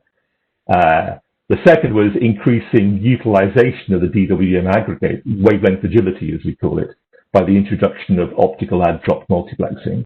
And then finally, driving fiber optic networks closer to the edge.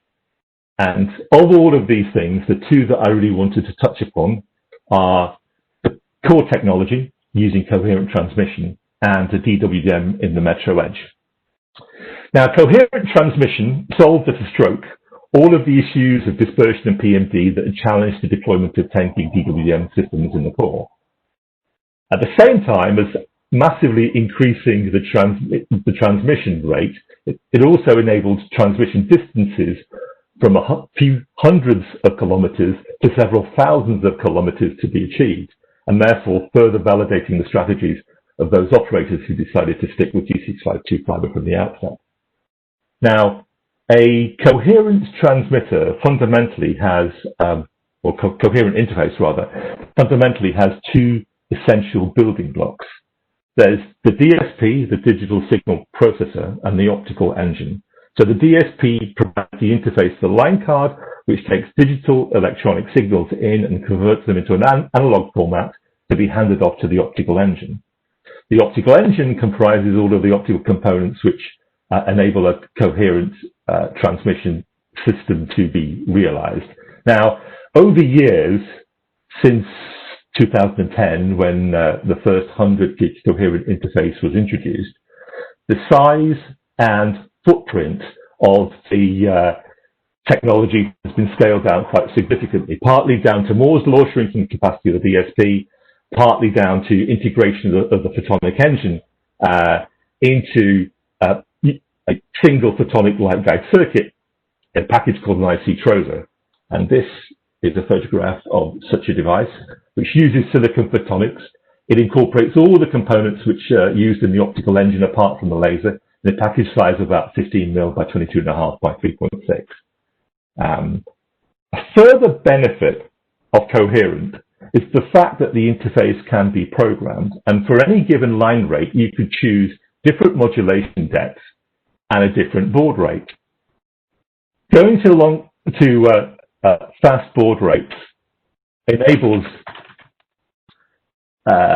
transmission to be achieved in a larger bandwidth. Going down to modulation depths, we get a narrower passband, but slightly shorter transmission distance. So we have the ability to optimize the channel in order to fit the amount of bandwidth we have available for it. I'm going to skip over now just to talk a little bit about DWDM in the mobile edge, because I think it's quite an interesting area of transmission. As we push fiber out towards the edge, connectivity to mobile base stations has some fundamental requirements which need to be addressed. The first one, obviously, is fiber scarcity. The second one is uncontrolled temperature environments at cell sites, which causes a challenge for operation of DWM systems. Then we have point to multi-point connectivity, and then finally increased latency sensitivity, which could come from evolutions of the RAM. So let me just skip through to the key slides. So this is a single fiber working solution which is currently being deployed for mobile backhaul. It features an Ethernet NID equipped with colored optics connected to a filter, which effectively enables single fiber working transmission to take place. Now, single fiber working is not new for the WDM system. It's been around since the 1990s and was used in a number of instances where there was critical fiber exhaust. But why it's being used here is somewhat different. Going to single fiber working enables the upstream and downstream paths to be made more or less identical. And that's fundamentally important when it comes to delivering sync-key and phase information over an Ethernet network. Now, another issue could be the building of point-to-multipoint networks. Most of the solutions we've deployed so far in mobile backhaul have been point-to-point. But to really exploit the capacity of the fiber, it may be necessary to build points-to-multipoint at some time, in other words, tree and branch networks. Now, that yields an interesting practical problem, because what it means is that the filter structure itself could not be co-located anymore with the Ethernet NID that it's connected to. So when the installer goes to configure the Ethernet box, he may not know what wavelength he has to tune its laser to. The answer to that could come in the form of auto-tuning. In other words, transmitters and receivers which talk to each other using an out-of-band comms channel and enable themselves to find the right wavelength without any user intervention, which could result in a more plug-and-play type approach being taken to deployment of optical networks. The final point I wanted to touch on was the impact of evolution in the mobile RAM. So today, DRAN is how we deploy mobile backhaul today. In the future, there could be a need to improve the user experience by pooling the BBU assets in a common location. That means taking them upstream of the cell sites. Now, to do that by extending the distance of the CIFRI link, which is the link between the BBU and the remote radio unit, which currently exists in the cell site, yields a number of problems, not the least of which are latency and occupancy of the optical link. The current initiative with an ORAN is to come up with something called a split buy, which enables part of the DU to be located upstream. So now we have an intermediate location, and that FX link is now limited by latency. Now, as most of the latency of an optical link comes from either the electronics or the time of flight of an optical signal in a fiber, some of the techniques using hollow core that Neil talked about could really have an interesting impact in this part of the network and could change the way in which they're architected and laid out. So, in conclusion, I think the next 5 to 10 years will see fiber extending into the fixed and mobile networks at a rapid pace. To do that, continued innovation is going to be required to achieve the deployment at the required scale and at the required cost. And therefore, I think the optical communications industry is going to remain a really exciting place to be in, offering those who join it the opportunity to build on the innovations of the last 40 years. Thank you very much for your attention. Great, Ardel, thank you very much. That covered a lot of ground in a very short period of time. And so what I'd like to do is hand over our next speaker, and then after Andrew, we'll move into our forum where people will be able to ask questions and answers of the panelists. So I'd like to introduce Andrew Ellis, who's the 50th anniversary professor of optical communications at Aston University, and also the deputy director of the Institute of Photonics Technology. Thank you for having me and everybody for turning up. I'm going to change directions a little bit. I would normally do a nice detailed technical talk, such as we've just heard, but I was given a brief that we're really helping postgraduate researchers and people intending on embarking on that path to plot their careers through. So I thought I'd talk about my career path as we're going through. Very interesting to see Tim Whitley's career path. It's not a conventional career path. That's another one I'd like to just remind you while we're waiting. So Tim started as an exchange technician in BT, and some people running on a high-flying path, getting A-stars and going off to university, getting first-class degrees and things, would expect that would not lead to running Adastral Park, but indeed Tim's path shows that you can, and there are lots and lots of ways to go through. So, I'm Andrew Ellis. I'm going to talk to you about kind of my career in photonics. It's an academic career in photonics. Have to thank everybody that I've worked with over the past 35 or so years, which includes some of the speakers that we've had, Tim in particular. I think he was borrowing one of my scopes in that picture that you saw. Can I get these slides to work? My slides are not going up and down.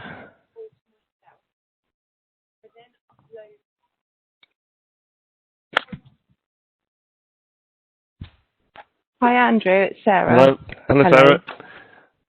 Why are my slides not moving? I don't know. I have to use open page down rather than the arrow keys. There we go. Thank you. Cool. Got them. Great. Thank you. And as well as all the people that I've worked with, there's three groups of people that I need to thank as well. There's all of the companies and universities that I've worked with in the past. There are all the logos at the bottom. All of the funding agencies that have supported me, and of course all of the other companies that I've worked with in collaboration. So thanks to all of those people and individuals. So who am I? As we just heard, I'm 50th anniversary professor of optical communications and director of AIPT, co-founder of a company, fellow of the Optical Society of America, so I've been recognized. In our field, I have a respectable but not hugely outstanding H index. I've graduated a PhD student every year since I went into academia. I review all over the place. And in 1997, myself and Terry Widdowson held 2 Guinness World Records for the best transmission systems. To keep you engaged, I'm going to run a little bit of competition. I'm afraid the only prize is bragging rights, saying that you got it right. This is a slide I normally talk when I'm talking about myself. It has some images from my past in it, and so one of the competition questions is to identify what all of those images are. So if you want to just sort of screen grab that, and if you're bored of me talking, you can go away and see if you can find or guess what those images are. So when I was 14, people used to ask me what I was going to do with my life, and I was at a large comprehensive school. There's a picture of the sixth form top right, and my plan was to do my A-levels and then to join the Navy, preferably as an officer, and if not joining the Navy as an officer, then get the Navy to sponsor me through university and then join the Navy as an officer. And then after that, I was going to be in the engineering department, and I would come back to my hometown and work for Rolls-Royce Aerospace at this location here. That did not go anywhere near to plan, and there are some anecdotes associated with that. Second competition question on career paths. Here's a career path in the format I'm going to use of somebody else who spoke at the European Conference on Optical Communications in 2019. So one of the questions is, who is this? They went to Oldham Hume, they've been in a pop band, they did a degree at the University of Manchester, and they currently are a professor at the University of Manchester and available to hire on prime performers. So if you know who that is, stick that into your answer and stick it in the chat. But what a lot of postdocs would have in mind for their career plan is something a lot more complicated than that. They would start off at school doing their A-levels or other second-level education. They'd plan to go to university and study a STEM subject. They'll probably go on to do a PhD. If they're lucky from getting their PhD, they'll be able to get a fellowship to study as a postdoc. If not, they'd go into a postdoc. And then they'd find that they were on the global trip that is postdocing for a number of years. They would go from one postdoc position to another, eventually hoping to find themselves a lectureship, eventually a chair, and a very small number of them would hope to become vice-chancellor. But if you look at the numbers associated with that, we have about 1 million A-level students graduating every year. Something like 40 to 50% of those go off to university. And maybe 20% of those go on to higher education of some form past that first degree. Quite often masters, but some of them go straight into PhDs, and eventually they do PhDs. Only 2% of those then get these prestigious fellowships and stay on the fast track. The rest sort of going off to postdocs, where they sit going around and around and around that loop from postdoc to postdoc for a while, with a sort of an attrition rate of about 6% finding themselves in academic positions. Once they've got there, the story's a bit better. About a quarter of those manage to get their chairs, and I have no numbers for how many go on to become dean. But that tends to be the ambition of all the PhD students that you interview. They want to be professors. If you actually look at what the conversion rate there is from doing a PhD to getting your chair, it's about 1%. That's just taking all of those numbers and cascading them. Now, it's not something that's highly likely. Whether or not you go through the fellowship route, I've got no data on, but it's not there. What I would point out is that the career path that you have in mind to get a chair involves, at a point when you're probably about 25 to 35, traveling around the world. And that does have some severe implications on your family. And this is what happens to children in New York when they rearrange their school system. Children don't like change. And so that has to be considered when you're considering your career path.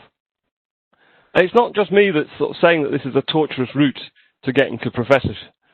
This is a slide from the Royal Society, who performed a similar thing. And they're showing that of the people that are coming out of PhDs, an awful lot of them go off into industry straight away. But then at every stage along the way, there is a gradual attrition away to people doing industry. With only in their view, 0.5% of the PhD cohort becoming professors.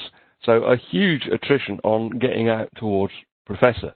And this, of course, is the correct career path. So here you are as a PhD student or a postdoc researcher, walking that knife edge with all sorts of hazards ahead of you. Most of you are going to end up in industry. And a small number of you are going to end up as professors, hopefully without upsetting your families too much.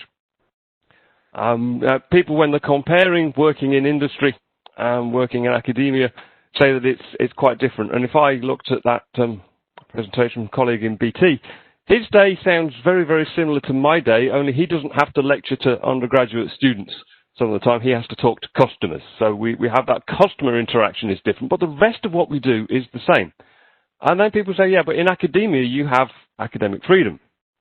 Colleagues in BT, BT tends to live from contract to contract. Okay, they've got a large public base, so that helps. But other companies, they're working from one contract to another. I'm living from a grant to a grant. In BT, they are always very welcoming of new ideas.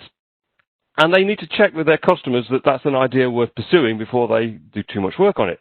Universities clearly welcome new ideas. We write grants based on new ideas. You can write a grant on anything you like. But a reviewer somewhere will decide whether or not that grant should be funded. So you're subject to customer reviews. They're distracted by operations. They're distracted by teaching. I already said that. There's far too much politics everywhere. We need to strip that out. In industry, you get long-term appointments. In academia, when you get that lectureship, you have a long-term appointment, but you have to go through that postdocing stage where you don't have the long-term appointment. So I've put that down as the tenure track lottery in that thing. In industry, you tend to have the research activities are lumped together in corporate centres. And seeing earlier on how BT have not only just got a research centre in Modulation, but they've actually moved operations and some engineering functions there, so you have to be geographically mobile to get to the place where they want to do the work. EPSRC are starting to favour centres of excellence, so they're sort of picking out particular universities to pour the research funding in so that they have the same critical mass in those places. So again, you have to be geographically flexible, so there's no difference there.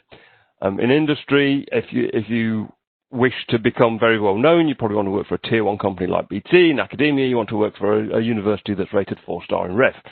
So it's all pretty similar to me. There are some aspects of academic freedom. You can propose to do absolutely anything you like. Whether that works or not, please call me back next year. I'm sure the Flowers Network will give you my email address if you need it to see how that went for me. I'm going to try something a little bit radical over the next year or so. Let's see if that is possible. So what actually happened to me? I told you that I didn't go off to the Navy, so I was in my 6th form, I got my A-levels. I tried the Navy, that didn't work. It didn't work because I hadn't actually been in the Navy and they didn't want to sponsor me through university either, so I decided not to go there. I picked a university that didn't have optics. We had 2 physics teachers at school. One was really, really good, and the other was not quite so good. And the one that was not quite so good taught the optics. I didn't enjoy it at all, so I went off to the University of Sussex, where the optics professor was away on sabbatical for 3 years, and there was no chance of optics courses. So that was what directed me down to Sussex. Whilst I was there, we looked at various different opportunities. I'm going to have some dotted lines going off to opportunities where I was offered the job, but I didn't take it. So whilst I was there, I looked at doing what a lot of physicists do. I looked at going into accountancy to actually make some money. I also looked at going to a teaching role at Long Hill School on the Sussex coast, where they now have lotteries for admissions. But I didn't do either of those. I went off to BT, and going there was a big change of plan because I'd been involved with BT in the milk round, if any of you in the UK and remember that. And I had quite a story to tell there, but eventually found myself working in BT. Whilst I was there, sometimes I would receive job offers. I received a job offer from Bell Labs on the first trip that they sent me away to. I was a bit loyal, so I didn't take that. There were some turbulent times in BT. They closed my unit down, so I looked at escape routes there, so Westcliff High School for Girls. So again, looking at the teaching aspect was something I had in mind. And there were opportunities came up towards the end of my time at BT to join Marconi. Didn't take those particular opportunities, and instead BT decided it wanted to sell our unit, which was doing optics, to Corning Incorporated.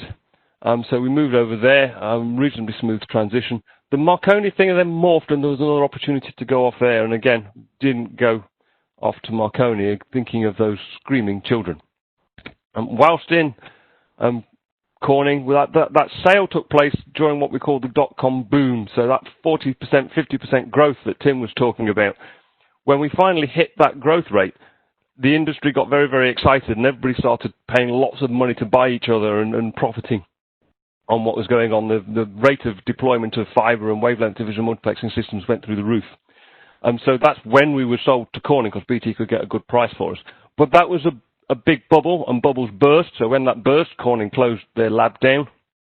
And as part of that, I looked at some routes out. So I had offers from University of Glasgow to go and do a lectureship, or UCL to write a grant and go there. But we didn't go there. We went over to Ireland, to University College Cork, where we helped found the Tyndall National Institute and tried to knit together the Irish photonics industry, particularly Dublin City University, University of Limerick, into something better. So that was me moving then out of industry, where I'd spent maybe 16 years, over into a university environment. Again, there was troubled times coming along from time to time. You have a look at your options. So I looked at moving to the University of Southampton. That didn't happen. Eventually, trouble got so much that I came over here to the University of Aston, where I have been ever since.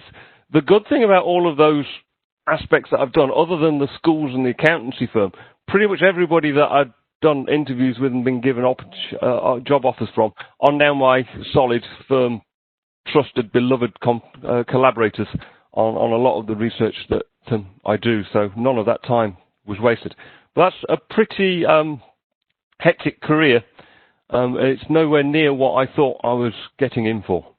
And this is just a list of all of the things that I didn't do. I didn't want to do optics. I wanted to join the Navy or be an accountant or teach or go to America. Eventually, I started looking at universities as somewhere to be. So these are all things that I had in mind and didn't do. Careers do not go according to plan. And you get to a position that you would want to get to without necessarily going on what you have thought originally was the closest route. The closest route to a professor is to do your PhD, get a fellowship, do a postdoc, get a lectureship, get a professorship, and there you go. I didn't do that. Tim didn't do that. The guy who's in the competition question didn't do that. There are lots and lots of ways to get professorships. Just some stories, and now I'm on stories. If the moderator wants to cut me off at any time, they can. So when I joined BT, I joined at the green level. There were two of us joined at the same time, myself and a gentleman called John Cox. I joined a month before John, and the group that I joined had been given 2 vacancies, but they actually only had one project at the time. And so I was allocated that project simply because I was through the door first. And then John carved out a role for himself by coming up with ideas, as we were hearing, and doing them and developing, and his career's done well. But I was promoted first because I was on a project that BT was interested in. And we heard in the previous talk about erbium-doped fibre amplifiers. My project was actually semiconductor amplifiers. At university, I'd worked on this erbium-doped fibre. I'd proposed that, and I was told to go away. Eventually, we morphed that project into the erbium-doped fibre amplifier project, so I was on that project too. I was promoted through all of that after about 2 years. And the first person to join my group was a PhD graduate who'd been off doing his PhD for 4 years, and he came in. So having done his PhD for 4 years, he found himself reporting to somebody without a PhD who'd only got 2 years experience. So that was a fun management school type activity for me. And John was promoted before the PhD guy who was working for me. All right. So Andrew, I'm going to bring you to a close there if you don't mind. Yep. So lots of other stories if you want to. I will just grab in one tip, and that is to take all publicity you can. This slide also shows that there are more important things in life. So when I got my biggest publicity hit in Das Build about the internet possibly collapsing, we heard some questions that were related to that earlier on. Do remember that you've got a family, and do remember that you have some leisure time. I'm sorry for not having time to go through the rest of the stories. Thank you very much. Andrew, thank you very much. So if I can now ask Neil, Alistair, and Ardel to turn their cameras on, we'll move into the panel session. You've already heard from Neil and Ardel and Andrew, and I'd also like to introduce Alistair Poustie, who's the CTO and founder of Rushmere Technology. Hi, everyone. Hello. Thank you for joining us, Alistair.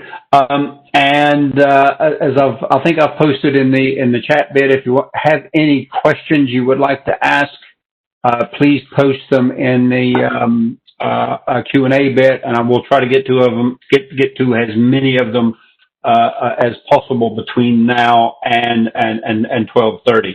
But I got one question, and I'll start with Alistair, since you're everybody else has spoken and you're new to the panel from that perspective.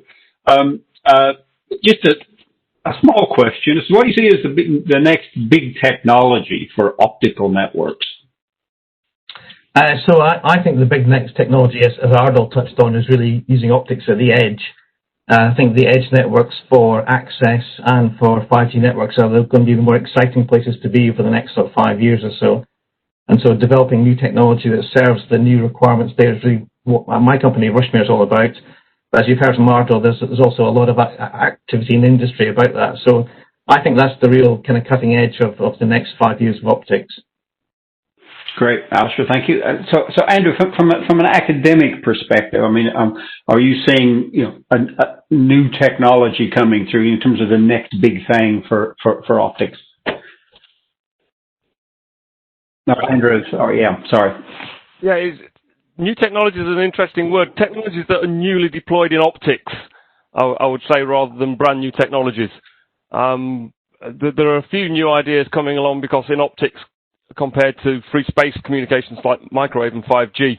And we do have that nonlinear effect that was interfered to, where actually the light interacting with the glass can produce new frequencies. So there are new technologies coming along to get away from that. But really, it's deploying known technologies from wireless in optics for the first time is what's happening at the moment. And as Alistair says, actually getting those technologies down to a price point where you can use them in the access network, where you only have one customer per box rather than 1,000 or 1,000,000 customers per box. Great, thank you. So once again, I'll go to Ardel. Do you have a perspective on that one, come from a more business perspective? It's really exciting, as Alistair mentioned. And at the moment, we're looking at how we transition from multiple 10 gig to multiple 25 gig. And I think some of the practical challenges that we're going to face is how we go beyond 25 gig, because temperature hardness in DWM optics has only been around for the past 3 years or so. It's now been deployed in some volume, but making a coherent interface that's temperature hard is going to be a significantly bigger challenge than it was for an intensity modulated interface. So I think addressing some of those challenges is going to be key. And also shrinking down the optical interface into smaller and smaller packaging sizes and dropping the power consumption is also a significant focus of interest, I think. Cool. And Neil, once again, same question to you. I'm going to differ. I'm going to go with what I talked about. So, I find Holocaust Fibre very interesting just because of the difference it can offer us, or the advantages it can offer us over single mode fibre. What's going to be interesting is, can we make that commercially viable in terms of cost, and trying to understand how it changes the use of the optics at either end of using Holocaust Fibre to take advantage of those, those new parameters. Well, that kind of leads me on to the next question. We've had a question posted about, do we need multi-core fiber, or is more wavelength the answer to the capacity crunch? Now, I'll start with you on that one, because I know that's kind of your sweet spot in your research. So is that me, was it? Yeah. So this is a question that's going round and round, and you'll get a different answer depending on who you ask and where they work for. This wavelengths versus just spatial division multiplexing, as the posh term for just having more cores is. Some people suggest that we've got to go with more cores. Some of the people think that we can put more wavelengths down there using better technology, and Holocaust Fibre is one of those that maybe allows you to put a lot more wavelengths down the same strand compared to single mode fibre. Multi-core fibre, it will come down to getting that cost less than the multiples of standard single mode fibre. And that's a big question for the industry, is whether we can standardise that to get to the volume and everybody can come together and say, yes, this is what we want to lower those costs. I'm sure Andrew and Ardel and Alistair have completely different opinions on me, so let them have it. Well, I was going to go to Alistair next on that one. So, Alistair? Okay, thanks very much, Mike. Yeah, I would kind of differ a little bit from Neil's opinion. I think multiple wavelengths is the important thing to use. A lot of existing fibre that's in the ground already. That's already deployed and very successful, as we heard earlier. Fibre technology that's used everywhere, and also is the cheapest fibre technology as well. So again, what we're about at Rushmere is developing what we call a full spectrum DWDM approach, where we can use any wavelength across the full spectrum of the fibre. And that's not really been done before in any shape or form because of lack of sources across the whole wavelength range. So what we're developing is a range of sources across the whole range, so we can do DWDM at any wavelength, which allows us to reuse the existing fibre, which is important. And that's probably going to be more important than having multiple cores at the moment. Maybe in the future, there's a room for multiple core in some specialist applications, but at the moment, what we see is using single mode fibre to its best advantage and as much as possible. And using multiple wavelengths is the route to do that. Great, thank you. I mean, Ardel, from the ADVA perspective, do you have a view on? Yeah, it's quite an interesting one. any new fiber technology comes with it some challenges around installation process, and is it going to be as easy to deploy as the product it displays? And one of the things that I think is key in service provider networks such as BT, where you've got single mode fiber everywhere, introduce a new fiber in a certain part of the network, what sort of logistics challenges does that introduce? And they've got to be offset against the kind of economic advantages and the technology advantages it produces. Now, hollow-core, as you mentioned, I think is quite exciting because changing the latency budget by changing the time of flight could change the way in which we re-architect the mobile edge. As far as multi-core goes, I don't see it yet in going into the external network, but you might imagine it being used in niches, particularly where you've got lots and lots of fiber congestion inside equipment racks. I've looked at some designs recently where the volume of fiber coming into a single rack was absolutely humongous. And if there was a neat way of using multi-core where the fan-out was easy to implement and easy to fabricate, and the price wasn't too expensive, then you could imagine certain scenarios such as that, where you've got a pinch point in volume that you need to crunch down by having just cables which take up less space. Then I could quite see some applications there, but as I think they've been previously described, it could be a niche. Great, Ardel. And so Andrew, do you have a view or perspective on that one? It's going to be pretty much the same as what everybody else has said. For wavelength, Alistair's right, you're going to do wavelength first. There's no point in putting a second fiber down if you haven't done everything that you can do with the fiber that you've already got. The installation costs are just too high, so yes, you'll do wavelength first. And then do you need to do multi-core? It depends on where you are in the network. So at the edge, for the residential access network, then I don't see any need coming in the next 50, 100 years to use multi-core to people. New fibers for latency critical activities such as mobile, maybe. And then in the core network, you probably see space division multiplexing coming in soon.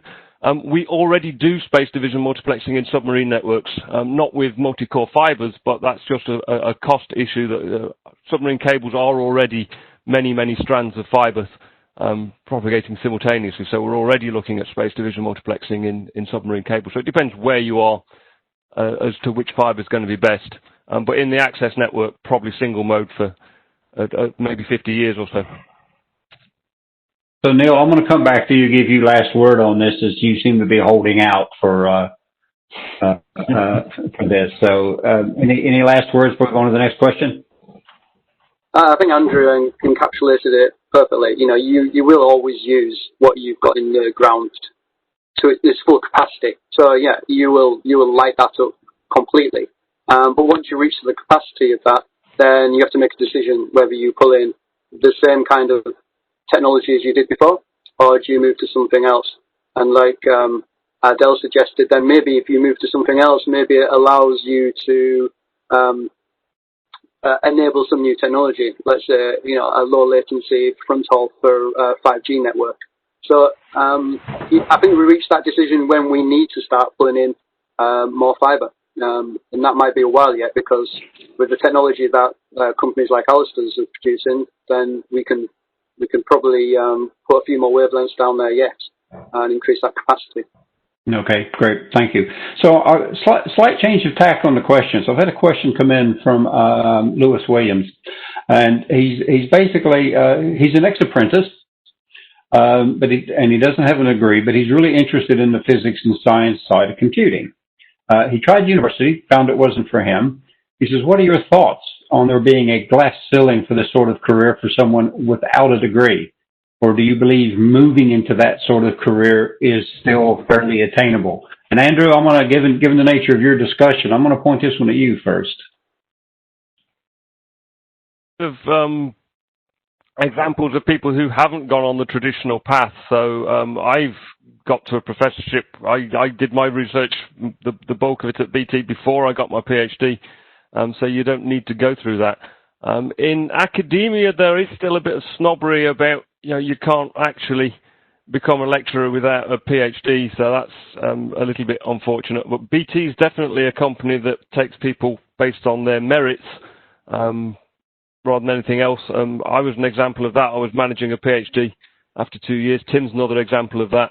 I think Neil as well didn't start by going to university, so lots of examples of people in forward-looking, successful companies where you don't need to have taken the correct path.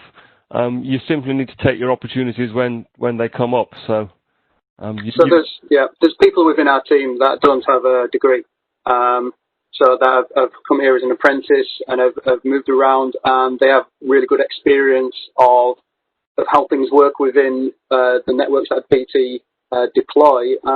You don't need to. I mean, it's probably an advantage because you might know certain things or you know the right places to look at, but it's definitely not.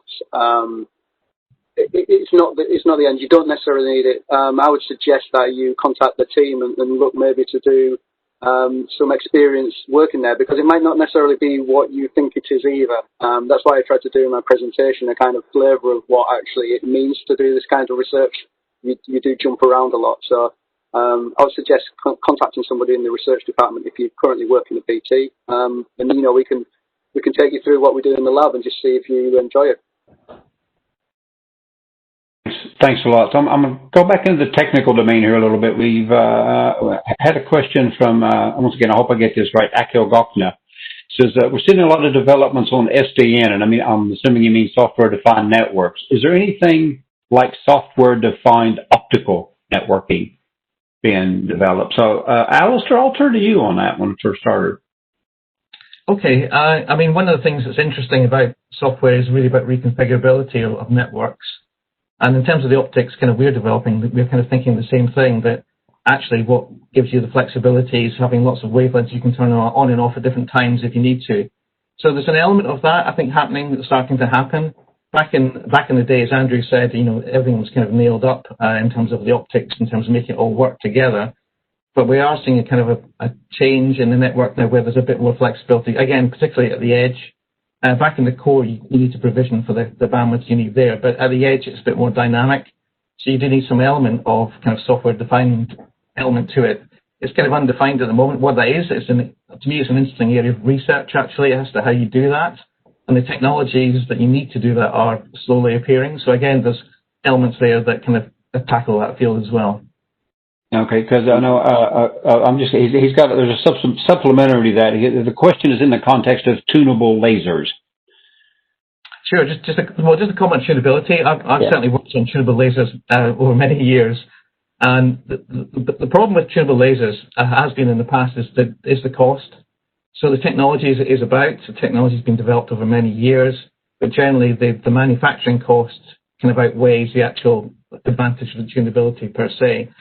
That's changing with some technologies. I think with some of the new, again, edge networks, tunability is used more for sparing rather than for functionality. So that gives a different dimensions to how much the cost changes.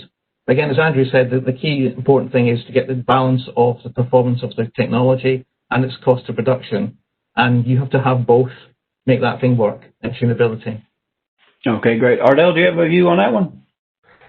Yeah, SDN and optical. One of the trends that we're seeing at the moment is disaggregated networks. And you can consider at one level, a DWM system consists of the photonic layer, the amplifiers and the filters and the optical switches. And then for each channel, there could be some channel cards which provide the wavelength-specific interface and the handoff to the client.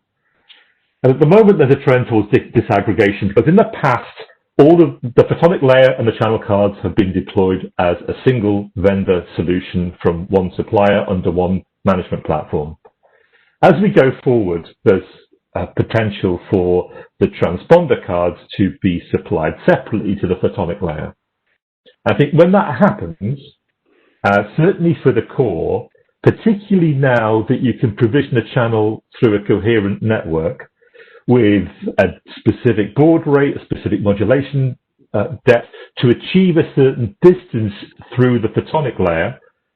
If we do disaggregate, then we have to have some kind of centralized control that enables the channel cards to set themselves up correctly for the optical path that the photonic layer presents.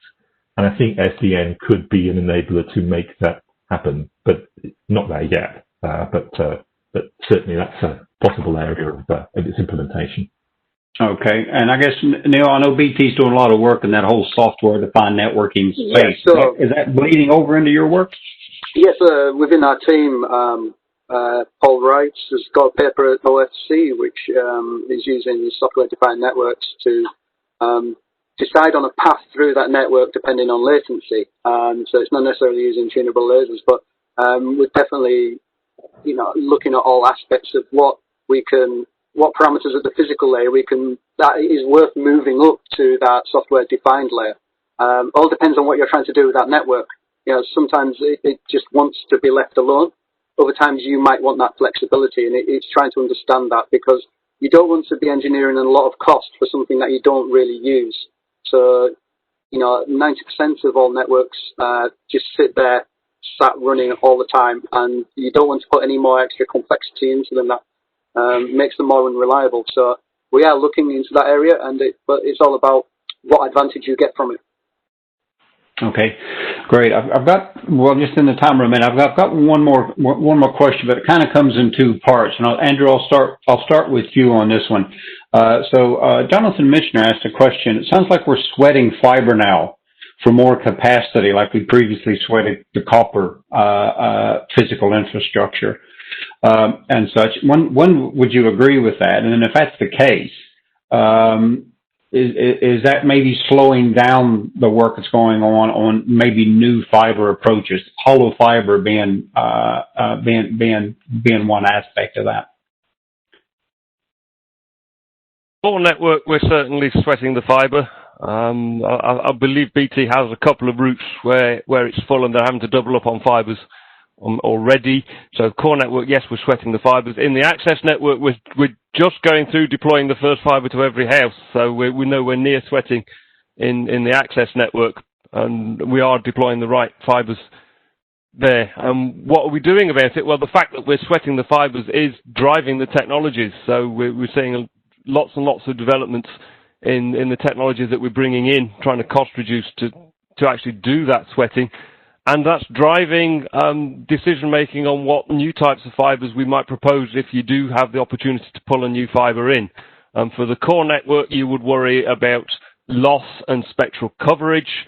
So the particular type of hollow core fiber that Neil put up as his slide has very low latency, but it has slightly higher loss, so you wouldn't use that for the core applications. But in other applications, as Neil says, for the mobile applications, it's got exactly the right characteristics. So yes, we are sweating the fibers.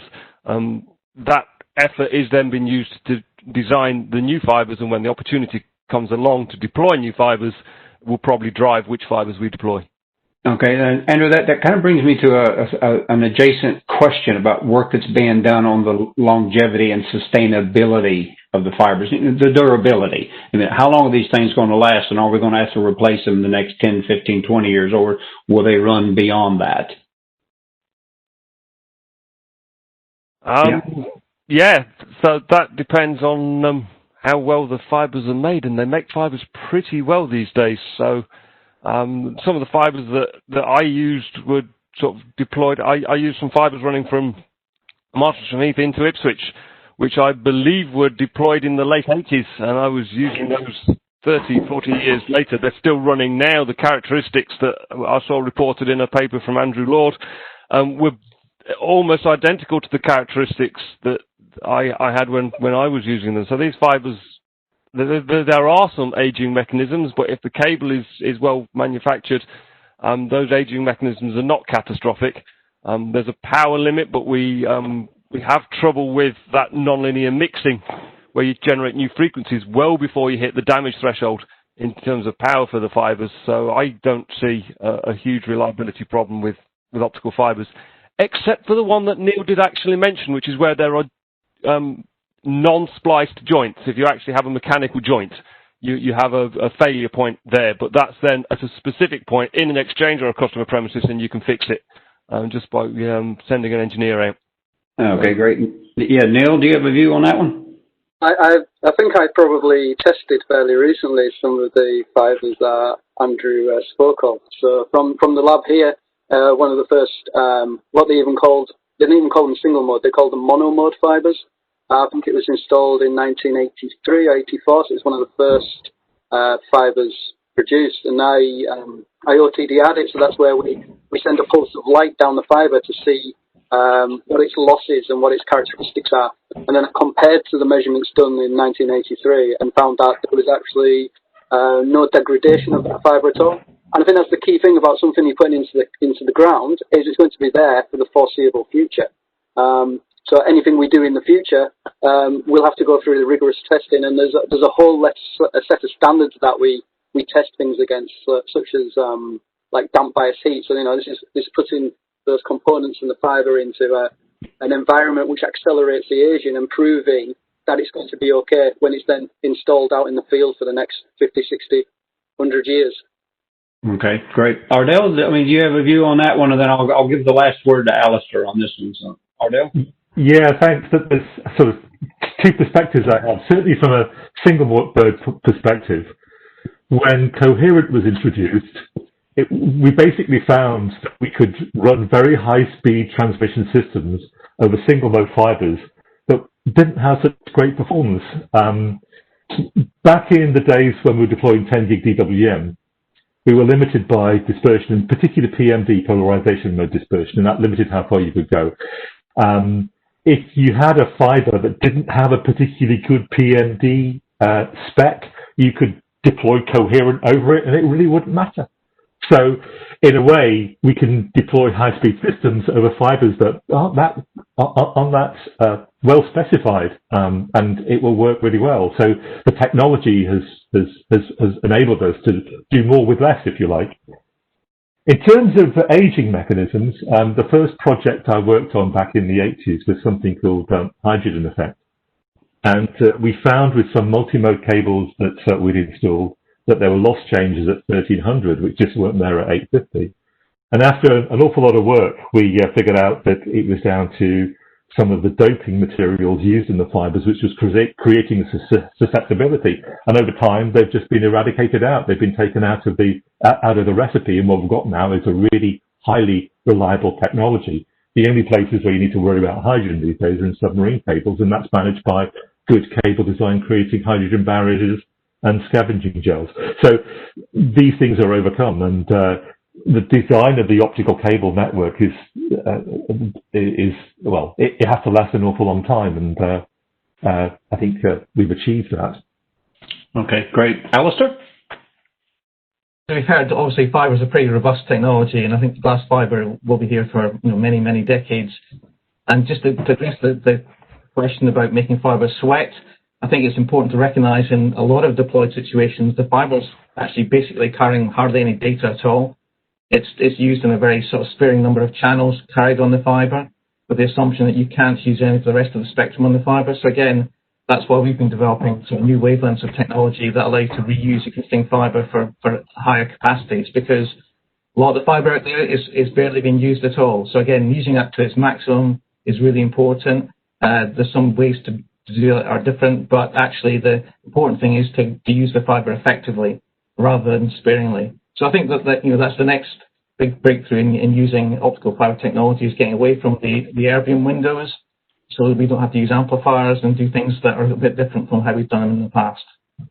Cool, great. Right, I'm going to make an executive decision here. Even I know we're overrunning, and ask one more question, and it's one that applies to all four of you as well. It has to do with the use of mathematics.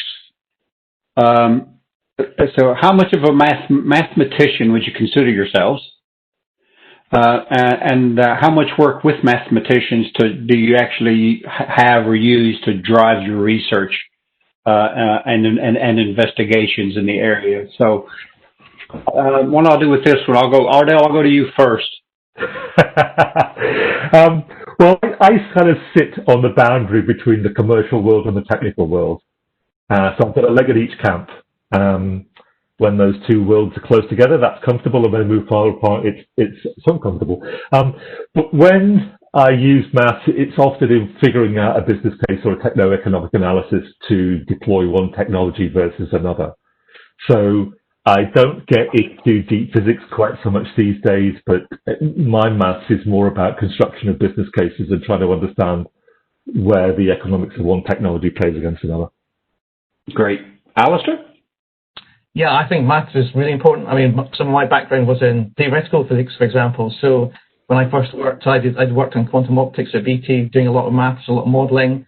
Modelling the real engineered world is really important. Maths is really important to that. So as Ardel said, whether it's on the business side or whether it's on the technical side, I would say there's no substitute for good maths. Great. And Andrew, I think I may know the answer to this, but Andrew, your view? Be boring and agree with everybody. I have a degree in physics with minor in mathematics. The way research goes is that you do an experiment, and experiments are expensive. Neil's lab's fantastic, and most of us are jealous of Neil's lab. Experiments are hard, so you do your experiment, and you go away and you check that you can model that experiment correctly. You then mess with the model, and you try your ideas out in the model in order to design the experiment, to see if you can borrow Neil's lab and run the experiment in Neil's lab when you've got that short period of time doing it. And eventually your experiment will highlight there's something wrong with your modelling and you have to refine the modelling. So you've got that cycle going between the two, and you can't really get very far in research without somebody in the team who's good at maths and somebody in the team who's actually good at making things happen in the lab. And that's really the best way for it to go. So you need people who are good at maths, and you need people who are competent at talking to people who are good at maths. We have people with PhDs in mathematics working in our group, and people who don't like maths at all. Cool. So, Neil, the man who's obviously generated lab energy here. Sorry. Right. Yeah, just to echo Andrew there, in our team we have two different types of people. We have people and some that are mixed in between. We have what we call experimentalists. So like me, I tend to spend a lot more time in the lab kind of proving my research. And we have theoreticians, people that will do sit at their laptop all day or a piece of paper, as most of them do, in equations. So Dr. Ryan Parker in our group, he spends a lot of his time doing calculations around quantum technologies. But I still need to, even though I'm an experimentalist now, spend most of my time in lab proving my work, I still need to, before I do that, have an idea about what I'm looking for, and I will generally use maths and models to work that out, and then I will go and see if I can prove that in the lab. And then, like Andrew says, once I've done something in the lab, it usually never works out compared to what I calculated it would do. And so I have to go back to that model and adjust it slightly and fiddle with it. But I generally, within our team of 8 people, I'm always working with somebody who's actually better than me at maths, because everybody else is. And, they'll be giving me the right pointers in the right direction. So when you work somewhere like BT, it's definitely a matter of teamwork. People have different skills in different areas, and it's about using all those people to get to where we want to be. Thank you very much. So, unfortunately, on that note, gentlemen, I'm going to have to bring this session to a close. I think we could have ran on for another half hour, truth be known. So I'd like to thank all 4 of our panelists, Neil, Alistair, Ardel, and Andrew. I'd also like to thank our 2 speakers earlier this morning, Tim Whitley with his keynote, and Fraser for actually opening the session. So thank you for everybody that attended. Thank you, gentlemen, for participating in the panel. And we will hopefully see you on future sessions of the Tommy Flowers Network. Thank you very much. Thank you. Thank you. Bye. Bye.